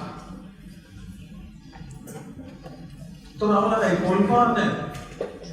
Πολλά άλλα μπορούμε να δούμε, αλλά υπάρχουν δύο βαθιές πηγές, οι οποίες είναι ριζωμένες μέσα. Μιας που είπες για την συνεργατικότητα και δεύτερη φορά στέκεσαι εκεί, θέλω να σε ρωτήσω για τις startups συγκεκριμένα στην Ελλάδα, που έχουν αναλυθεί σαν μορφής επιχειρήσεις στα ελληνικά τα τελευταία χρόνια. Πόσο έτοιμες είναι να συνεργαστούν, έχουν πάει στο επόμενο βήμα της συνεργατικότητας μεταξύ τους, έτσι ώστε να φτιάξουν ένα οικοσύστημα το οποίο μπορεί να φτιάξει κάποιο success story που μπορεί να μας κάνει πραγματικά περήφανος και έξω, ή θέλει ακόμα πολύ σε αυτό το πράγμα? Κοίταξε, τα παιδιά εγώ δεν έχω κάνει συνεργατικά. Μάλλον καθώς κάνει το πρώτο κομμάτι, ίσα που εκεί που θα μπορούσαν να συνεργαστούν μεταξύ τους και να γλιτώσουν είτε resources, είτε να μάθουν στον τον άλλον, είτε να δώσουν να πάνε, δεν υπάρχει αυτό το κομμάτι της συνεργασίας. Τώρα το πώς μπορεί αυτό να αλλάξει, δεν νομίζω ότι έχω ούτε την γνώση, ούτε την εμπειρία για να μπορέσω να προτείνω κάτι περισσότερο. Μακάρι να είναι κάτι που τόσα νέα παιδιά να τα αλλάξετε εσείς. Εμείς θα τα καταφέραμε. Και όσον αφορά τα γενετικά συμποράγματα, ίσως αυτό που θα βοηθούσε αρκετά. Εγώ είμαι σε πολύ δύσκολο καταρχάς να το κάνω, ο επαναπατρισμός δηλαδή ανθρώπων που έχουν εργαστεί στο εξωτερικό, έχουν σπουδάσει καλή ώρα στο εξωτερικό, έχουν δουλέψει στο εξωτερικό. Θα μπορούσε να είναι ένα κομμάτι αυτού του πράγματος, να προσπαθήσει ο άνθρωπος να επιχειρήσει στην Ελλάδα. Ή να δώσει έναν τρόπο για αυτό, αλλά το να αλλάξει όλο το σύστημα, την γραφειοκρατία που είπες πριν, δεν είναι το να δεν μόνο να συστήσει μια εταιρεία, είναι ακόμα το πρόσωπο για την γραφειοκρατία, είναι διαρκώς από πίσω.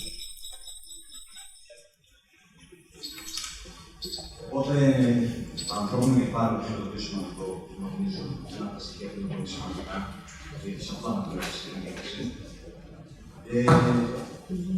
Ο τρόπος που θα το φέρεις πίσω, εννοώντας... Θα φέρει κάποιος πίσω. Έφερε κανείς κάθε φίλο που ξεκινήσαμε μαζί και ήθελα να φύγω μαζί του να πάω στο Λονδίνο, να μείνω στο Λονδίνο. Γιατί δεν ήθελα να πάω φαντάρι. Ήθελα να φύγω και εγώ να φύγω όλο το Λονδίνο.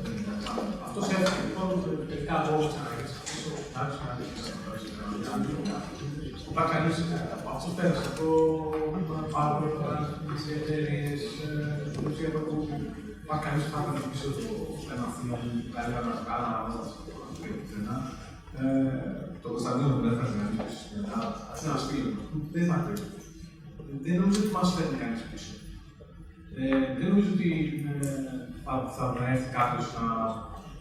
Είναι σαν να περιμένουν τα πάντα να κάνει κάποιος άλλος που λέγεται κράτος και δεν θα το μαθαίνει να δούμε τι θα κάνει αυτό και να το θέτει.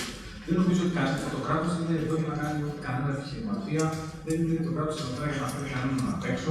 Το μόνο πράγμα που πρέπει να ζητάμε είναι ένα περιβάλλον εργασιακό, το οποίο ως περιβάλλον εργασιακό να έχει μια ηρεμία και μια σταθερότητα που να μην μας διώχνει. Δηλαδή, έχεις δίκιο, απλά πήγαινε ένα νότιο πέρα. Γι' αυτό να μην μας διώχνει. Για να βοηθήσει αυτό το σύστημα, να προωθήσει και να μάθει, για να μάθει, χρειάζεται αυτό. Επομένως, αυτό το ξέρω εγώ, είναι ο πρώτος της θέσεις όπως είναι και προφανώς δεν είναι της θέσεις όπως εγώ δεν είναι της θέσεις. Αλλά από εκεί και πέρα, γίνεται πάντα υπάρχει ένα διαφέρον, γιατί δεν μπορεί 100.000 Έλληνες που είμαστε αυτή τη στιγμή στο Λονδίνο. Υπάρχει κάποιος λόγος που αποδίδουμε όμως ότι καταρχάς υπάρχει σύστημα, έτσι. Ο ένας γιατί πολύ είναι πολλός όταν υπάρχει σύστημα στη ζωή και πολύ αυτό είναι σημαντικό, διότι στο μη σύστημα το σύστημα. Να σας δώσω κάτι, δεν γνωρίζεις στον Έλληνα. Ποιο σύστημα, δουλεύει, απλά υπάρχει μια χώρα που μπορεί να δουλέψει. Υπάρχει μια χώρα που δουλεύει, υπάρχει το σύστημα. Το σύστημα όμως όχι από την άνθρωπο. Το σύστημα, αυτό που ήταν στο χάος από το πανεπιστήμιο, που έτσι έχει στο συνδυασμό, έχει όλα αυτά τα κομμάτια, και αυτά δεν αρκεί μόνο να αλλάξει κάποιος μερικά το πράγμα, να περάσει την οτροπία και επομένως και στην παιδεία. Όχι παιδεία, την παιδεία και στις καθημερινότητες έτσι. Το οποίο η συναντίαση, αυτό έχει πάει πολλά χρόνια πίσω. Μιλάμε για την αστική τάξη και πώς εξελίχθηκε. Άρα, το θέμα είναι πώς μπορούμε να κάνουμε αυτό το κομμάτι. Ο καθένας είναι εδώ πέρα, βοηθώντας ακριβώς την ομάδα του να πάμε εδώ πέρα. Πάμε εδώ. Αλλά δεν νομίζω ότι θα μπορέσω εγώ να κάνω κάτι αυτή τη στιγμή, εκτός από το να συνεισφέρουμε όλοι μαζί σε αυτό. Τι γίνεται κάτι. Ναι. Μακάρι να είναι αυτό.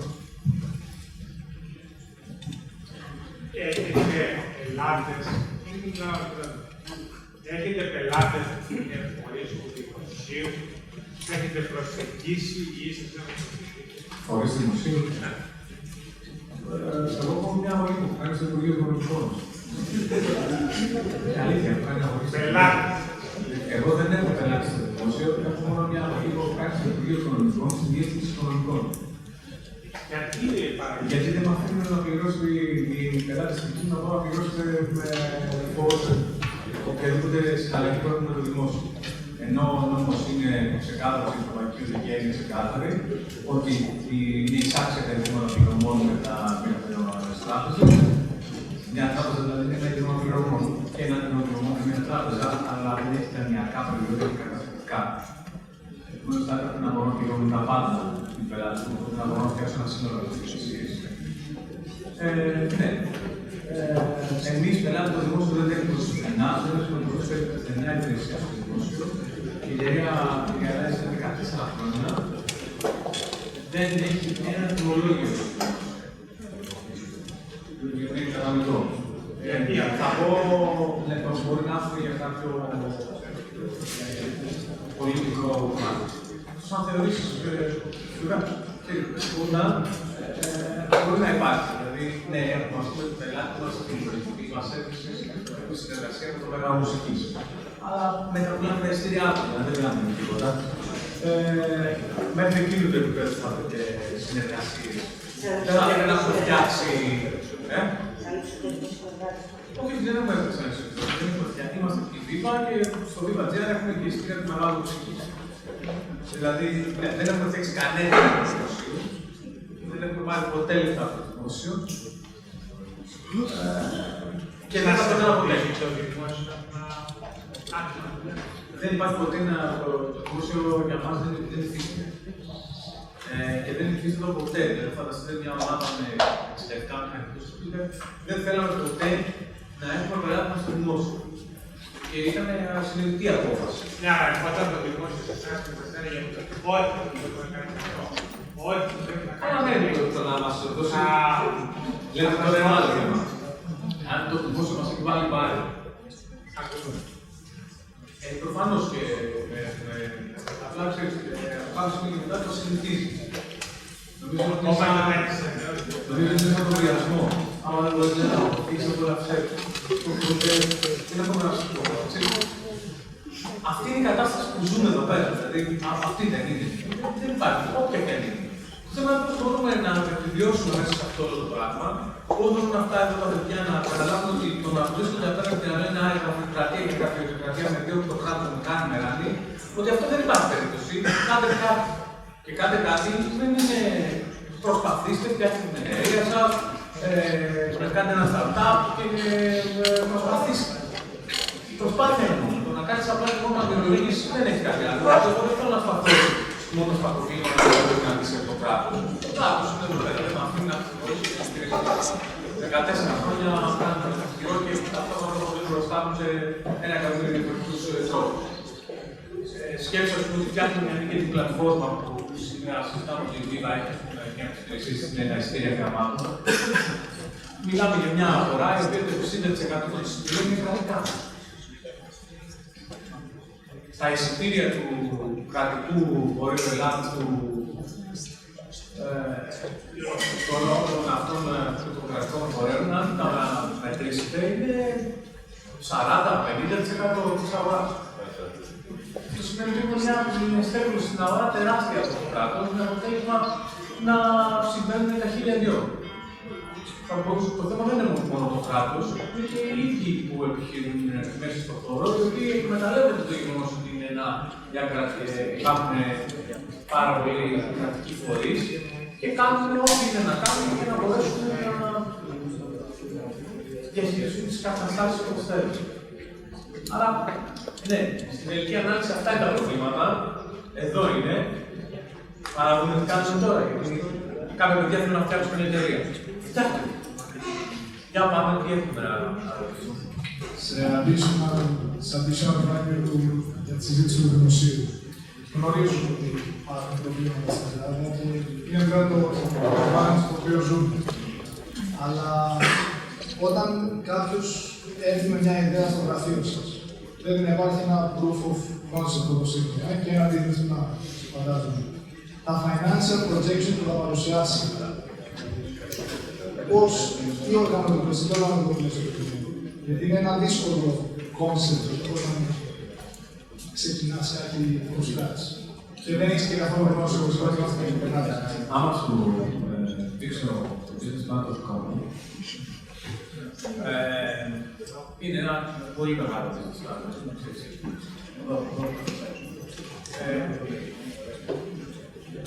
Δεν νομίζω ότι τελικά κανένα business plan, όσο αναλυτικό και να είναι ή όσο τεκμηριωμένο και να είναι, τελικά και αυτό δεν λέγεται business plan, δεν είναι ισολογισμοί. Έχει μέσα ένα σύνολο από assumption, έχει ένα σύνολο από projections, έχει ένα σύνολο από wishful thinkings που αποτυπώνονται σε αυτό και λες, οκ. Δεν νομίζω ότι παίζει τον κρατικό ρόλο το ποιοτικό φορμάτι θα φέρεις κάτι λοιπόν. Γιατί αν είσαι απέναντι σε κάποιον ο οποίος το έχει ξανακάνει, ξέρει καταρχήν, αν είναι καλή ιδέα, θα κάτσει να βγάλει αυτό από την κλάση και να σου πει έλα να δούμε πως τελικά μας δίνουν αυτό, κάποιο πρέπει να ρωτήσουμε έτσι. Αλλά το να έρθει σε ένα πιο structure level κάτι, κάνε ό,τι καλύτερο μπορείς. Και νομίζω ότι και αυτοί που θα δεχτούν πλέον, αφού υπάρχουν κάποια πράγματα στο ICT, αυτοί που θα δεχτούν να προσαρμοστούν, θα έχουν την. Αν η ιδέα βασική είναι θετική, θα έρθουν να σε βοηθήσουν. Οπότε δεν πρέπει να σε αποθαρρύνει το πόσο πολύ έχω τεκμηριώσει το business plan και τα νούμερα. Είναι περισσότερο η ιδέα παρά το structure του principle. Εγώ δεν θα πω ότι είναι περισσότερο η ιδέα. Εγώ θα πω ότι είναι περισσότερο η ομάδα. Γιατί οι ιδέες υπάρχουν πολλές.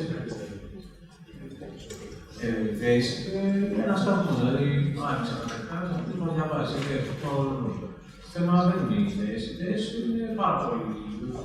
Το θέμα είναι να έχεις μια ομάδα η οποία μπορεί να υλοποιήσει. Και αν μπορείς να πείσεις, και αυτή η ομάδα μπορεί να υλοποιήσει. Έστω και ένα business plan το οποίο είναι ένα εξελάκι με 5 κολόνες και 5 σπήλες, που κάπως έτσι το βλέπω. Όσο μπορεί να το έχει κάνει πιο τεκμηριωμένο ή πιο αναλυτικό, στο βαθμό που να μην κουράζει το άλλο να μπορέσει να παρακολουθήσει. Αν λοιπόν με ένα summary χρειάζεσαι το πράγμα, θα πει ότι business plan δεν κάνει αυτό το πράγμα που θα σας ακούσει. Μπορεί να σας ακούσει πρέπει να δει ότι μπορείς να το κάνεις. Γιατί έχει potential για να επενδύσει, γιατί λεφτά ψάχνεις. Επομένως, και η ομάδα είναι αυτή που μπορεί να το υλοποιήσει, αυτό το βασικό, δεν είναι κάτι άλλο.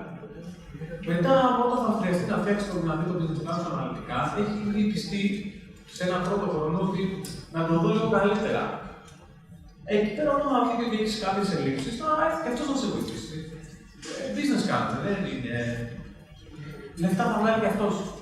Αν δεν πιστεύει ότι θα βγάλει λεφτά, δεν θα σε βοηθήσει. Αλλά δεν θα φταίει το business plan. Θέλω να κάνω μια ερώτηση, δεν είναι να την κάνω, γιατί εγώ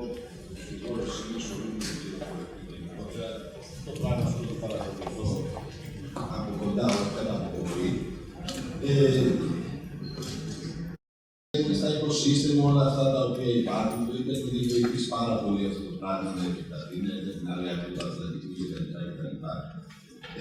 Στην αρχή της κρίσης άρχισαν να σκάνε παραπατζίδικα μικροί άνθρωποι. Μετά έγιναν φούρνοι. Μετά γενικότερα στην Ελλάδα υπάρχει το όριο δηλώσει ίση και το κατάνομο τη δουλειά του διπλανού. Έθεσες πάρα πολύ ρεαλιστικά. Ένα ποσό γεννιέται μια startup, δηλαδή πολλές φορές απορώ με αυτή τη σκηνή του startup, δεν ξέρω πού κάτω με τη σκηνή του Manchester και τη σκηνή του Seattle και όλα αυτά. Γιατί θυμίζει μια φάση ότι οι εταιρείες δεν κάνουν δουλειά, τραγουδάνε. Δεν ξέρω αν είναι μια νέα σκηνή αυτή η σκηνή του startup. Δεν θέλω να βάλω δουλειές, θα καταλήξω κάτι πολύ ουσιαστικό, αλλά πρέπει να είμαστε λίγο στην πραγματικότητα. Γιατί είναι πάρα πολύ καλά αυτό να συζητάμε, είναι πολύ καλό να ανταλλάσσουμε ιδέες όσο αλλάζει, το δύσκολο και όλα αυτά.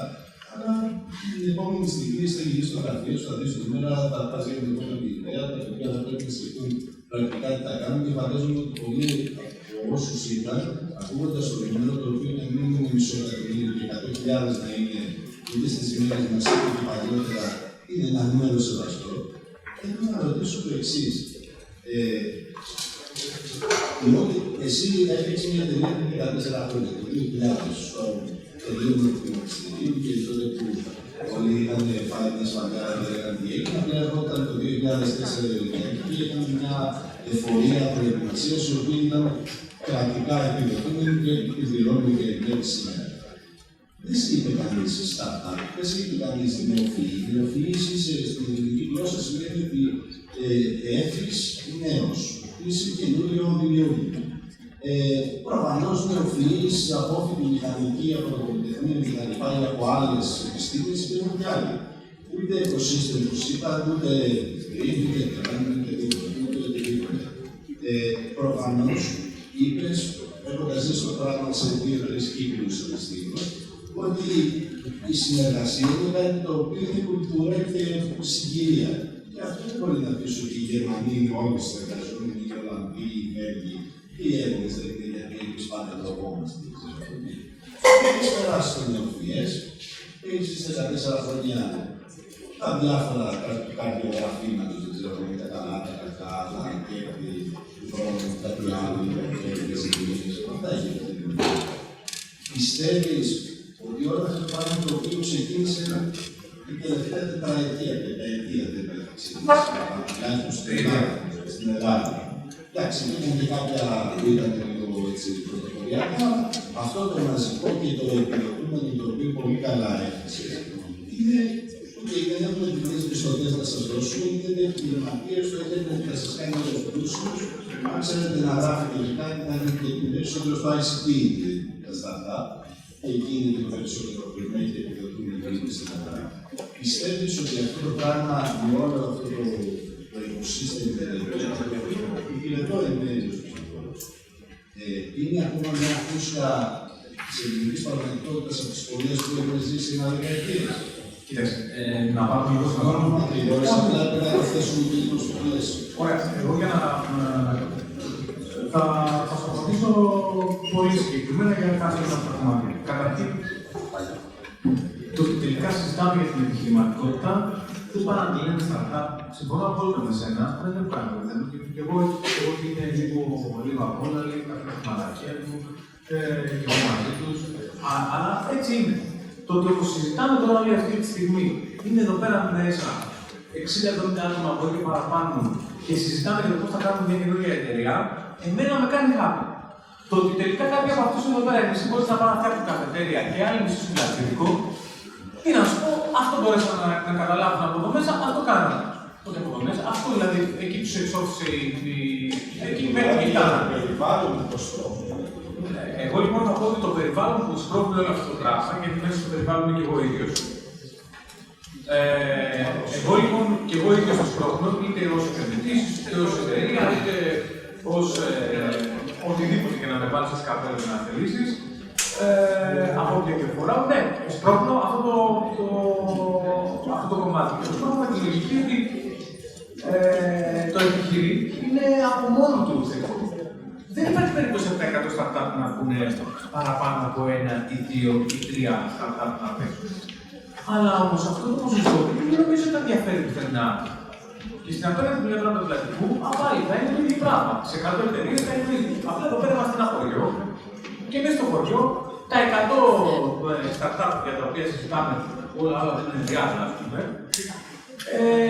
Το χωριό μου ακούγεται λίγο περισσότερο. Γιατί άμα θα πας δηλαδή από την απέναντι πλευρά, εγώ θα σου πω ότι το κάνεις αυτό.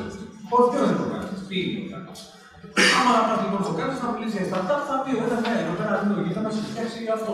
Άλλο τι είναι αυτό. Τι είμαστε. Μιλάς λοιπόν για ένα θόρυβο, που το θεωρώ δικαιολογημένο, από την άποψη ότι είμαστε ένα χωριό και το εργαζόμαστε όλοι μεταξύ μας. Αυτό το χωριό λοιπόν θα κάνει 100 startup, από τα 100 startup θα βγουν 2 ή 3 και όλα τα άλλα θα κλείσουν. Τώρα, σε σχέση με το μισό εκατομμύριο που είπα λίγο πιο πριν, ήμουνα και συγκεκριμένος, είπα ότι τόσο είναι το budget που θέλει για να μπορέσει να πάει παραπέρα μια ιδέα. Αυτό όμως το budget δεν σημαίνει ότι πρέπει να το μπορεί να μην είναι εγώ κατανοητός, να το ξαναπώ για να μην είναι ξεκάθαρο λοιπόν. Με 0 λεπτά θα μπορούσε να ξεκινήσει, αλλά με την προσωπική του δουλειά που θα κάνουν για να μπορέσουν να φτιάξουν μια καλή ομάδα και την προσωπική του δουλειά να φτιάξουν ένα concept. Και αυτό λοιπόν το proof of concept να έρθει να το παρουσιάσουν για κάποια καρφάνου που υπάρχουν στην δραστική χώρα. Ενώ μέχρι και πριν από 3 χρόνια δεν υπήρχαν. Σήμερα υπάρχουν αυτά τα 4-5 φάνου που μπορούν. Άρα μπορούν να πάνε σε ένα από αυτά τα φάνου και να δοκιμάσουν, να ακούσουν και από αυτήν όλη τη διαδικασία να πάνε και να έρθουν με μια καλύτερη ιδέα και τελικά να πάνε σε ένα επόμενο βήμα. Ναι, τις 500.000 ευρώ πρέπει να τις ξέρει ο επενδυτής ότι τελικά θα το κοστίσει. Δηλαδή τελικά είναι ένα project θα δεις ότι κάποια στιγμή θα φτάνει σε ένα. Ναι, λες θα φτιάξω αυτό, είναι ένα προκόνσεπτ, το οποίο προκόνσεπτ θα κοστίσει 30, 40, 50.000 ευρώ. Θέλω να είναι Angel Investor και να πάω να κάνω το πρώτο μου level. Οκ. Αλλά τελικά, αν το πας βήμα-βήμα για να δεις τι να κάνεις, τόσο θέλει για να πεις ότι θα έχει κάνει ένα πραγματικό rollout με πραγματικά production results και αυτά τα production results να έρθει και να πεις ότι θα τα πάω σε ένα πραγματικό second run. Άρα, αυτά να τα πάρεις 100%, 50 και 150 και 200 και τελικά κάπου εκεί όμως και ανάλογα βέβαια και τους κόσμους, κάπου εκεί θα σταματήσεις για να μπορείς να βγεις παραπέρα. Άρα, εγώ δεν είπα ότι είναι αυτό το σύνολο Ιωάνν. Λέω ότι στο τέλος, αυτοί όλοι που θα επενδύσουν και εσείς μαζί πρέπει να έχετε στο μυαλό σας και για να περάσουν και κάποιο σαν σοβαρό το θα δώσουν τη σημασία στο project σας, γιατί έχω δει πάρα πολλά business plan petition και εμείς πάμε από τα 10.000 ευρώ και τους μεγάλη είναι να μην σκεφτεί τίποτα. Επομένως, ναι, μέχρι εκεί. Άρα, νομίζω ότι είναι ένα πολύ σημαντικό κομμάτι αυτό. Κλείνω λοιπόν λέγοντας ότι τα χρήματα πολλές φορές δεν είναι εκεί το ζητούμενο, εάν είναι 500 ευρώ ή 200 ή 300, εξαρτάται πάρα πολύ περισσότερο από το έργο. Δεν θέλω να μείνει κάποιος με την εντύπωση ότι να έχει λεφτά για να κάνει κάτι. Εγώ θα βρίσκομαι εδώ πέρα και να μιλάω παιδιά, εμείς ξεκινήσαμε χωρίς λεφτά. Και ξεκινήσαμε σε αυτό εδώ το πλαίσιο, σε αυτό το περιβάλλον. Και σε ένα περιβάλλον ακόμα χειρότερο κιόλας. Δεν υπήρξαν ποτέ φαν. Στην Ελλάδα δεν υπήρξαν ποτέ φαν. Το ότι σήμερα πλέον έχουμε τη δυνατότητα να υπάρχει κάποια φαν είναι εντελώς διαφορετικό. Η πληροφορική στην Ελλάδα δεν έχει ποτέ φαν. Ξενοδοχεία φτιάχναν οι άνθρωποι και δάνεια δίνανε. Δεν είναι ότι πηγαίνουν να δώσουν σε μια νέα επιχείρηση κάτι. Εγώ όταν ξεκίνησα δεν μπορούσα να έχω πλέον επιταγών. Για να έχω πλέον επιταγών πρέπει να κάνω καταθέσεις 500.000 δραχμές σε ένα τραπεζικό λογαριασμό να μου δώσουν το επιταγών. Και σήμερα τα παιδιά μπορούν να ξεκινήσουν γιατί δεν θα του αφήσει κανείς να βγάλουν μια επιλογή. Να έχουν άλλες δυσκολίες. Ο κάθε ένας έχει να συναντήσει μια καινούργια δυσκολία. Αλλά αν σταθεί μόνο στη δυσκολία και στην περιγραφή του προβλήματος, τελικά μένει μόνοι μας και συζητάμε μόνο το πρόβλημα και να τα προσπαθήσουμε. Μου αρέσει πάρα πολύ το vibe που βγάζει. Και επειδή η ώρα έχει περάσει, είναι περασμένο σε αυτό, θα ήθελα να ζητήσω να λύνουν άλλες 2 ερωτήσεις και να καταλήξουμε στη συζήτηση. Εγώ λέω ότι εγώ βρίσκομαι εδώ πέρα, όπως είναι να αφήσω, είναι 2, είναι 13, δηλαδή ό,τι θέλετε. Αν είσαι διαθέσιμο, σούπερ. Ναι, δηλαδή δεν σημαίνει. Όποιος θέλει φεύγει, όποιος θέλει μένει, Εντάξει, άμα Εγώ το μαγαζί να περισσότερο, αλλά εφόσον είσαι διαθέσιμος... Το ξέρω ότι με περιμένεις, αλλά όχι με διαθέτει να κάτσεις τώρα. Πάει κάτι από πίσω. Θα ήθελα να μάθω τι είναι σημαντικότεροι ανταγωνιστές που υπάρχουν για όσους παρακολουθούνται σε αυτή η περίπτωση να μην σου κάνει καλύτερα από αυτό. Κάποιες αδυναμίες να τις εντοπίσετε. Εγώ, ξέρεις, επειδή παρουσιάζουμε σε διάφορους επενδυτές και για εμάς να παρουσιάσουμε. Αυτή η ερώτηση είναι φυσικά γιατί νομίζεις ότι θα κάνει εξάμεινο, θα κάνει τις πληρωμές ή αν πιάσεις το business του FIFA γενικότερα σαν group και αυτό που κάνει με τον αγώνα, ο ανταγωνιστής έχει σε κάθε μία από τις υπηρεσίες του έχει έναν ανταγωνιστή. Στα αεροπορικά, άλλους στα αυτοκολλικά, άλλους στα ξενοδοχεία, άλλους στα ταξία, άλλους στις πληρωμές, σε καθαρές καρτώνες, άλλους στις πληρωμές με διτάκια, άλλους σε κάθε μία από τις υπηρεσίες μας έχουμε και διαφορετικούς ανταγωνιστές. Απλά εμείς έχουμε να έχουμε μια ομαδοποίηση των υπηρεσιών. Αυτό το προσέγγι των υπηρεσιών είναι ένα USP, δηλαδή έχεις μια υπηρεσία, επομένως μπορείς να κάνεις, να χρησιμοποιήσεις μια υπηρεσία μαζί με την άλλη, είναι αν θέλετε διαφορετικό. Υπάρχει ένα μοντέλο πίσω από το βήμα, το οποίο είναι η λογική του multi-merchant provider σε συνδυασμό με τον payment provider. Ωραία. Αυτό θα το πω λίγο, αλλά θα πούμε ένα παράδειγμα να καταλάβουμε όλοι. Το eBay το ξέρετε όλοι. Το eBay λοιπόν είναι ένα τίποτα. Γιατί όταν ξεκίνησε, επειδή ακριβώς εγώ αγόρασα κάτι από σένα,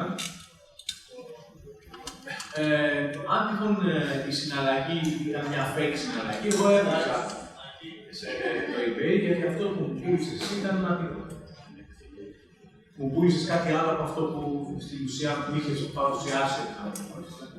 Το eBay λοιπόν έγινε, απέκτησε τη δυναμική και ξεκίνησε να έχει πραγματικό αποτέλεσμα όταν ενώθηκε μαζί με το PayPal.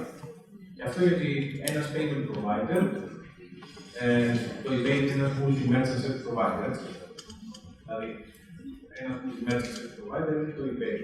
Άρα, όταν ενώθηκε ένα multi-merchant service provider όπως είναι το eBay με το κομμάτι των πληρωμών του PayPal, εκεί πήρε δύο βασικά πράγματα από το PayPal. Πήρε νούμερο ένα, την ταυτοποίηση. Άρα το PayPal ήξερε ποιος είναι αυτός που αγοράζει και ποιος είναι αυτός που πουλάει. Στο βαθμό που ήξερε. Δηλαδή μπορούσε να κάνει profiling πάνω εκεί, ανάλογα με τους πολυχρήστες που PayPal είχε πληροφορίες. Και μπόρεσε να λειτουργήσει τώρα ως ενδιάμεσο πάνω στη λογική της μεταφοράς των κεφαλαίων, έτσι ώστε να λειτουργήσει ως ένα escrow account και να θα πω εγώ ότι αποδέχομαι αυτό εδώ το παρέλαβα, οπότε τότε θα φύγουν τα λεφτά και κάποιοι σε μένα. Θα πάνω σε αυτό. Και αν εγώ ποτέ το παραλαμβάνω, τότε τα λεφτά θα ξανά θα βάλω πίσω στο υπόλοιπο να να ξαναγυρίσω πίσω όταν αυτό το παραλάβει. Ότι το επέστρεψα. Αυτό λοιπόν είναι ένα μοντέλο. Δηλαδή, ο multi-merchant service provider μας είναι συγκεκριμένες, το οποίο εμείς θεωρούμε ότι είναι το επόμενο κομμάτι. Έτσι, θεωρούμε ότι οι payment providers θα δίνουν την υπηρεσία μας. Ή θα συνεργάζονται με αυτούς που δίνουν την υπηρεσία, έτσι ώστε να δίνουν υπεραξία στην υπηρεσία. Πάρα. Άσχετο να παίρνεις κάποιος άλλο θέμα. Νομίζω ότι οι payment providers θα δημιουργούνται αυτή τη στιγμή. Έχουν να παίξουν ένα σημαντικό ρόλο στην αλυσίδα αυτή και ο ρόλος τους είναι στην ουσία να έρθουν να γίνουν και credit, να δίνουν υπηρεσίες άλλες για να μπορέσουν στην ουσία να καλύψουν όλο το loop. Το loop του reconciliation, το loop της εξασφάλισης της συναλλαγής, να δώσουν το credibility σε μια συναλλαγή και να έρθουν να αντιμετωπίσουν το ρίσκο. Και να δώσουν ένα άλλο μοντέλο.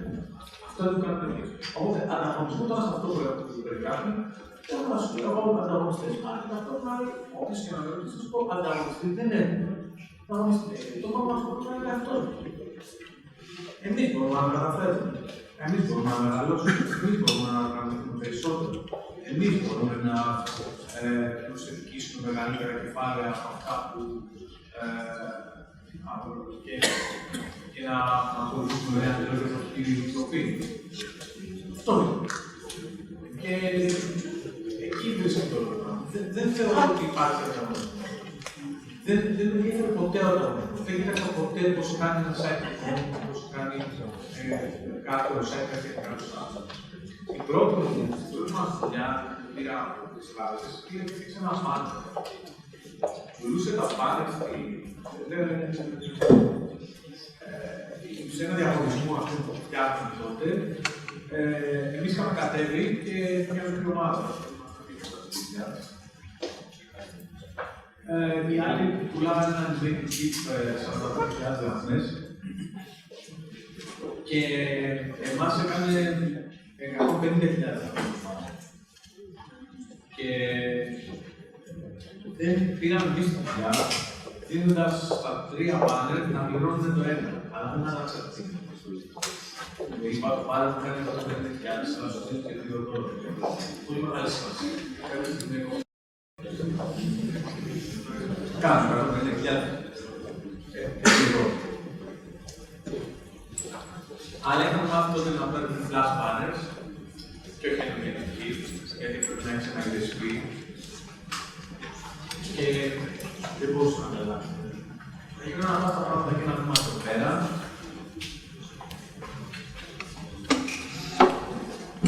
Θυμάμαι ότι το 2002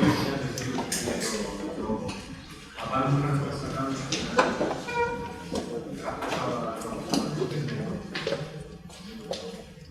το ένα. Θυμάμαι γιατί...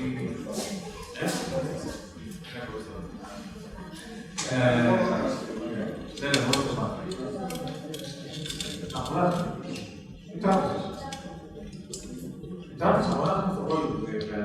Και αγοράζουν από εμάς. Εμείς είχαμε φτιάξει το πρώτο site με φλάσσες με λάθος το 2006. Τότε που είχαμε φλασσάδες. Είχαμε ένα experience να κάνουμε. Αλλά σου λέω ότι μπορεί να ξεκινήσει από κάτι και να φτάσει να κάνει κάτι άλλο, αλλά τελικά πρέπει να βγει από τα πράγματα. Αυτό που με προβληματίζει είναι ότι όλοι προσπαθούν να πούνε θα κάνουν ένα startup και ψάχνουν να βρουν να σηκώσει λεφτά.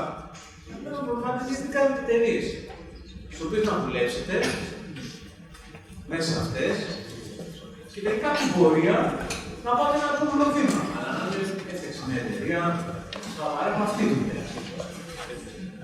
Θα παρέχουμε αυτές τις εταιρείες. Αυτή τη δουλειά. Παιδιά, έχει μάλλον, ξέρετε τι είναι, έτσι.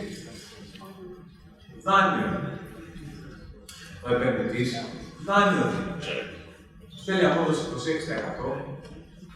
στα λεφτά του ετησίους, μήνυμη, και πάει να παίξει το λαχείο και να βγάλει τα λεφτά τα παραπανίσια. Δάνειο δίνει. Το ότι κάποιοι χαίρονται λέγοντας σήκωσα τα λεφτά, πρέπει να ξέρετε ότι ταυτόχρονα σήκωσαν λεφτά από ένα δάνειο. Και αν αυτό το δάνειο δεν το χρησιμοποιήσουν έτσι ώστε τελικά να δημιουργήσουν υπεραξία και να μπορέσουν να το επιστρέψουν, απλά θα τους ρουφήξει. Το ότι πήρες ένα δάνειο να πάρεις ένα σπίτι, να χτίσεις ένα σπίτι μάλλον, δεν σημαίνει ότι θα το χτίσεις και να είναι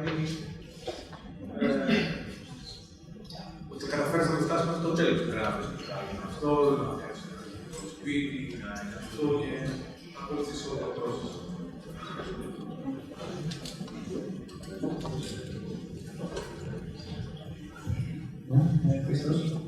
Από την ομάδα που φτιάχνει, τη φτιάχνει. Για να περιβάλλον να μάθεις στην ομάδα που διαδέχεται το τέλος. Το σώμα. Για να ρωτήσω, το οποίο θα το δείξετε, για να ρωτήσω, είμαστε στο ίδιο επίπεδο χρηματοδότητο ή μάσα ως εφορίες Και ας πούμε για τον Βίβα, φαντάζομαι να μην μπορεί να αποκτήσει μια ταυτότητα τη στιγμή που έχει πολλές αγορές ανοιχτές. Δηλαδή αυτό το μια ταυτότητα πρέπει να κλείσει κάποιους κάποιες αγορές. Δεν πιστεύεις ότι είναι πιο... Το Βίβα δεν θα κλείσει καμία αγορά, το Βίβα απλά παραμένει ένα μέθοδο πληρωμής και ένα interface για πολλές άλλες υπηρεσίες που βρίσκονται μέσα. Το Βίβα δεν θέλει να κάνει αυτό που πρέπει να κάνει. Το Βίβα θέλει να κάνει ακριβώς αυτό που είναι. Δηλαδή να φτιάξει ακόμα περισσότερες υπηρεσίες και να είναι μέθοδο πληρωμής. Οκ, θέλω να ρωτήσω ότι εσείς κάτι κίνηση που έχετε κάνει όσον αφορά την ταυτότητα που έχετε αυτή τη στιγμή. Δηλαδή είναι ξεκάθαρο. Κοινωνιακά. Δεν στο πείτε στο κομμάτι. Αν μιλάτε για την ταυτότητα σε το Βίβα έχει πάρα πολλές προγράμματα. Έχει μετάλλαξη. Έχει μετάλλαξη στην κοινωνία. Και δεν θα μπορούσε να έχει, αν θέλει, την ταυτότητα αυτή στο ΚΑΠ, διότι γιατί ακόμα δεν έχει ολοκληρώσει αυτό που φτιάχνει.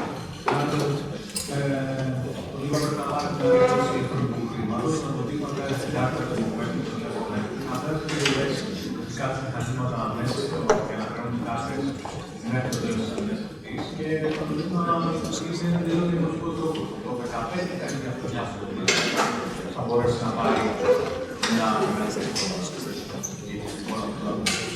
Και θα είναι και σαφές εδώ ότι εμάς δεν μας ενδιαφέρει να πάρουμε κάποια εικόνα για μια λύση. Δεν πρέπει να ρωτήσουμε επιλεκτικά εισιτήρια ή διπαϊκοδικά ή εμείς θέλουμε να λες είπα πληρωμή. Θα πληρώσει από πίσω και να σου πω έναν εύκολο τρόπο να βρεις από πίσω να πληρώσει. Μια διευκόλυνση για να πληρώσεις. Οπότε δεν είναι εύκολα.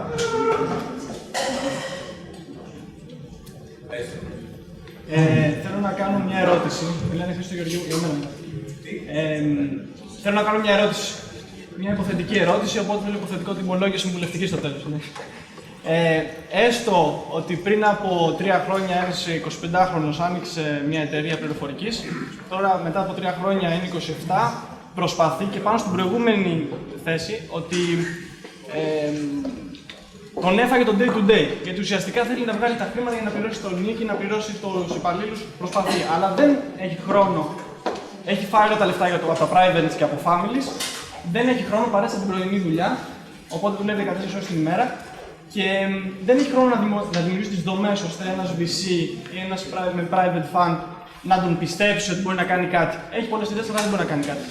Ποιο είναι το trick, ποια είναι η λύση να ξεφύγει μια επιχείρηση που προσπαθεί από νέους επιχειρηματίες, να ξεφύγει από το day to day και να πάει στο δεν είμαι προτεκτομάγαζο, είμαι προϊόντομάγαζο. Έφτιαξα κάτι, πάμε να το αναπτύξουμε. Ποια είναι η λύση για να φύγει από την ανάγκη του day to day με project από τον ένα και τον άλλο πελάτη? Δεν νομίζω ότι υπάρχει μία απάντηση, αλλά υπάρχουν πολλές ανάλογες προτείνεις από το κείμενο που λέει ο καθένας. Αλλά αν μου επιτρέψεις, υπάρχει ένας δρόμος από τους πολλούς. Τα λεφτά των πελατών. Τα λεφτά των πελατών σου. Ναι. Αυτά είναι αναγκαστικά λόγω της οικονομίας, είναι χαμηλές οι τιμές στα προϊόντα, τα project, για να μπορεί να πάρει ο 27χρονος σήμερα. Οπότε το λέω λίγο κάτι διαφορετικό. Αν τελικά καταφέρεις έναν πελάτη να σε εμπιστευτεί για κάτι μεγαλύτερο και κάνεις ένα μεγαλύτερο έργο από αυτά που έχεις ήδη, δηλαδή το day-to-day σου έχει μια λογική χιέργα. Έχεις αυτά τα χιέργα που έχουν ένα μέσο όρο, μια τιμή τόσο κομματάω. Αν φτιάξεις κάτι πιο ακριβό, να καταφέρεις έναν πελάτη σου να φτιάξεις ένα έργο πιο ακριβό, με μεγαλύτερο χρονικό διάστημα διάρκεια ζωής, αυτό θα σου δώσει μια ανάσα να μπορέσεις να καλύψεις το day-to-day και παράλληλα να έρθεις να χτίσεις κάτι καινούργιο. Δηλαδή θέλει, ξέρεις, εσύ μου περιγράφεις μια κατάσταση που κάποιος σε σπρώχνει. Σε σπρώχνει. Και λέω, και κρατάς εσύ αντίσταση. Σε σπρώχνει, κρατάς. Και όμως σε σπρώχνει από την άλλη πλευρά και λέει το μεγάλο πάει κάτω από τον κρεμό. Και εγώ του σου λέω, κάνε ένα βήμα μεγαλύτερο πίσω. Μην δίνεις την αντίσταση, κάνε ένα μεγαλύτερο βήμα και δώσει μεγαλύτερη αντίσταση. Ώστε να έχει το χρόνο αντίδραση. Για να μπορείς να το γυρίσεις. κάνει. Ίσως μία θα είναι αυτή. Δηλαδή, τα λεφτά των πελατών σου. Πολύ μεγάλη σημασία αυτό. Του καλεί ο πρώτος χρηματοδότης, μπορεί να είναι friends and family. Ένας άλλος χρηματοδότης είναι κάποιος άλλος απ' έξω. Αλλά κάπου εκεί στο ενδιάμεσο κρύβονται τα λεφτά των πελατών μας. Σωστή διαχείριση των χρημάτων των πελατών μας είναι ο καλύτερος χρηματοδότης. Γιατί δεν θα σου ζητήσει επιλογή.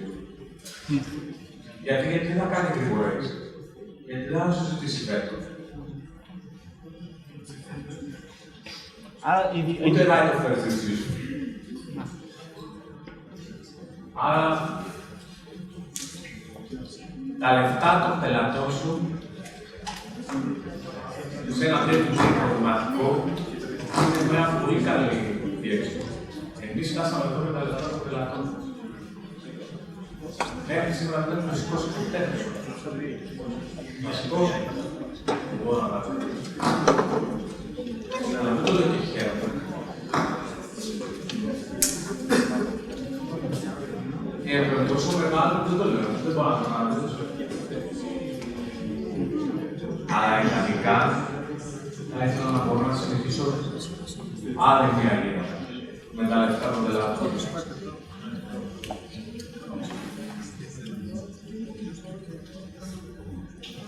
Καλημέρας. Ευχαριστώ. Ναι. Μας λες είναι το βήμα, είναι ιδιωτικά.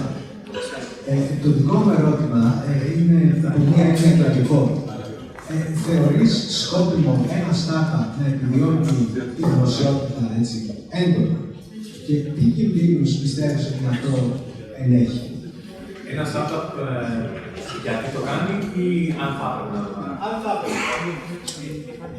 Κοίταξε, αν έχουμε μια υπηρεσία στο B2C, πρέπει να το επιδιώκει γιατί διαφημίζει την υπηρεσία.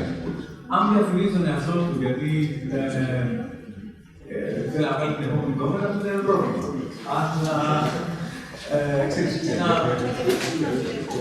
ένα startup είναι πάρα πολύ καλό να διαφημίζει τον εαυτό του όταν τα λεφτά που έχει για το marketing είναι ελάχιστα, είναι ειδικά. Άρα είναι το να παίξει με τα λεφτά με μια δημοσιότητα η οποία θα σε φέρει έξω και σημαντικότητα για να μπορέσει να διαφημίσει την υπηρεσία του. Είναι ένας έξυπνος τρόπος. Αλλά όλα έχουν το όριο, εσύ. Ένα όριο. Υπάρχουν, ας πούμε, παιδιά που τελικά μόνο διαφημιζόντουσαν και δεν παρήγαγαν την ουσία. Και στην τελική ανάλυση, την επόμενη μέρα να φτάσουν δημοσίευση και θα κάνω αυτό, θα κάνω αυτό, θα κάνω το άλλο. Κάποια στιγμή τραβάει κάποιο μια γραμμή και λέει: τι έκανες, φίλε?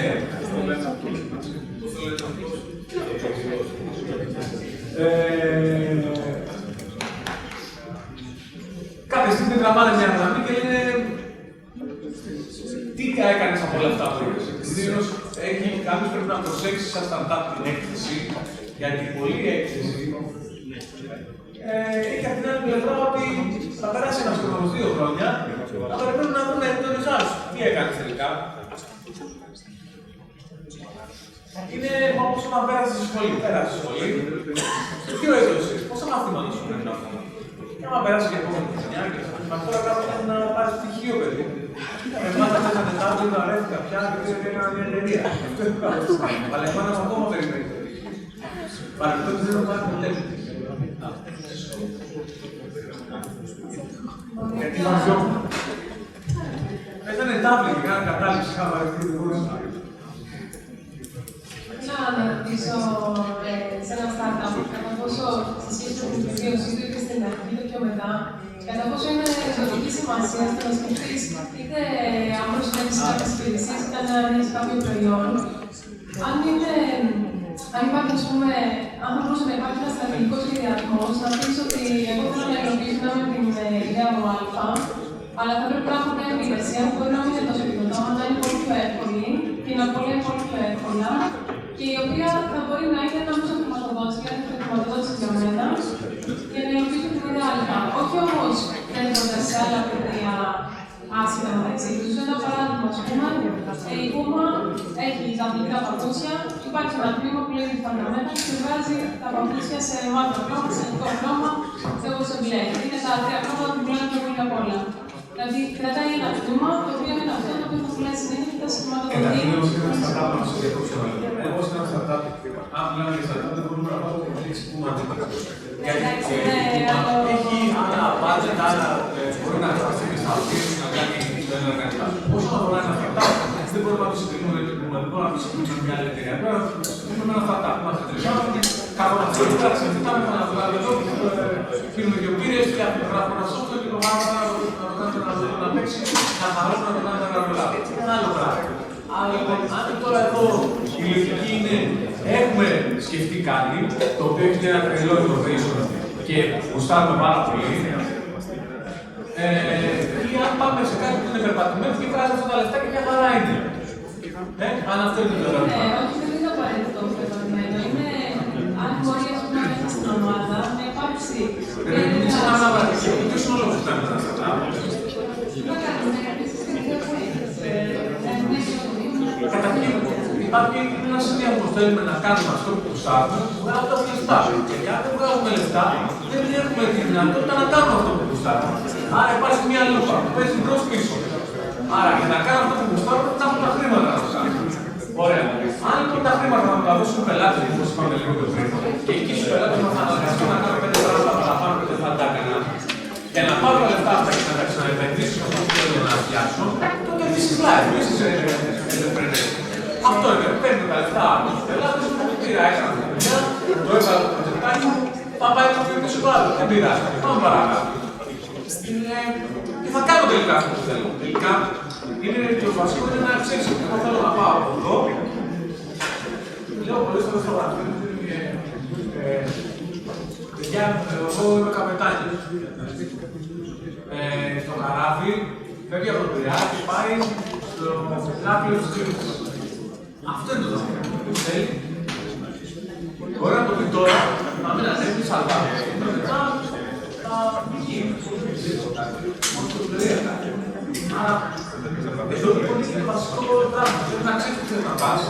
Αλλά επειδή το θέλεις στο Πειραιά κάνεις πάρα πολλά κάτι, θα μπορέσω να αναφέρω το βάζω στο σκύλ. Στο Πειραιά είναι ένα φανταστικό άθλημα που έχει άμεση σχέση με την επιχείρηση. Λες θέλω να φύγω από εδώ και να πάω εκεί. Θα βρεις κύματα, θα βγάλουν και όλα οι σύνδεσεις γιατί δεν είναι καλή, δεν είναι αντέχουν στη θάλασσα, θα κάνεις 4 λεπτά στο τέταρτο. Μα τελικά θα βρεις θέλω να πάω εκεί. Αν θες λοιπόν να πας εκεί, ψάχνεις να βρεις τον για να πας εκεί. Αν το κύριο για να πας εκεί είναι να κάνεις και μια άλλη δουλειά, μια εργασία, να πάρεις τα χρήματα των πελατών σου και να πας παρακάτω, κάτι. Είναι προτιμότερα τα χρήματα των πελατών σου από τα χρήματα των μουσουλμάνων. Και πήγε μετά στο φάση και πήγε να δεις το προτέρμα. Αλλά πάω στο επόμενο σημαντάκι.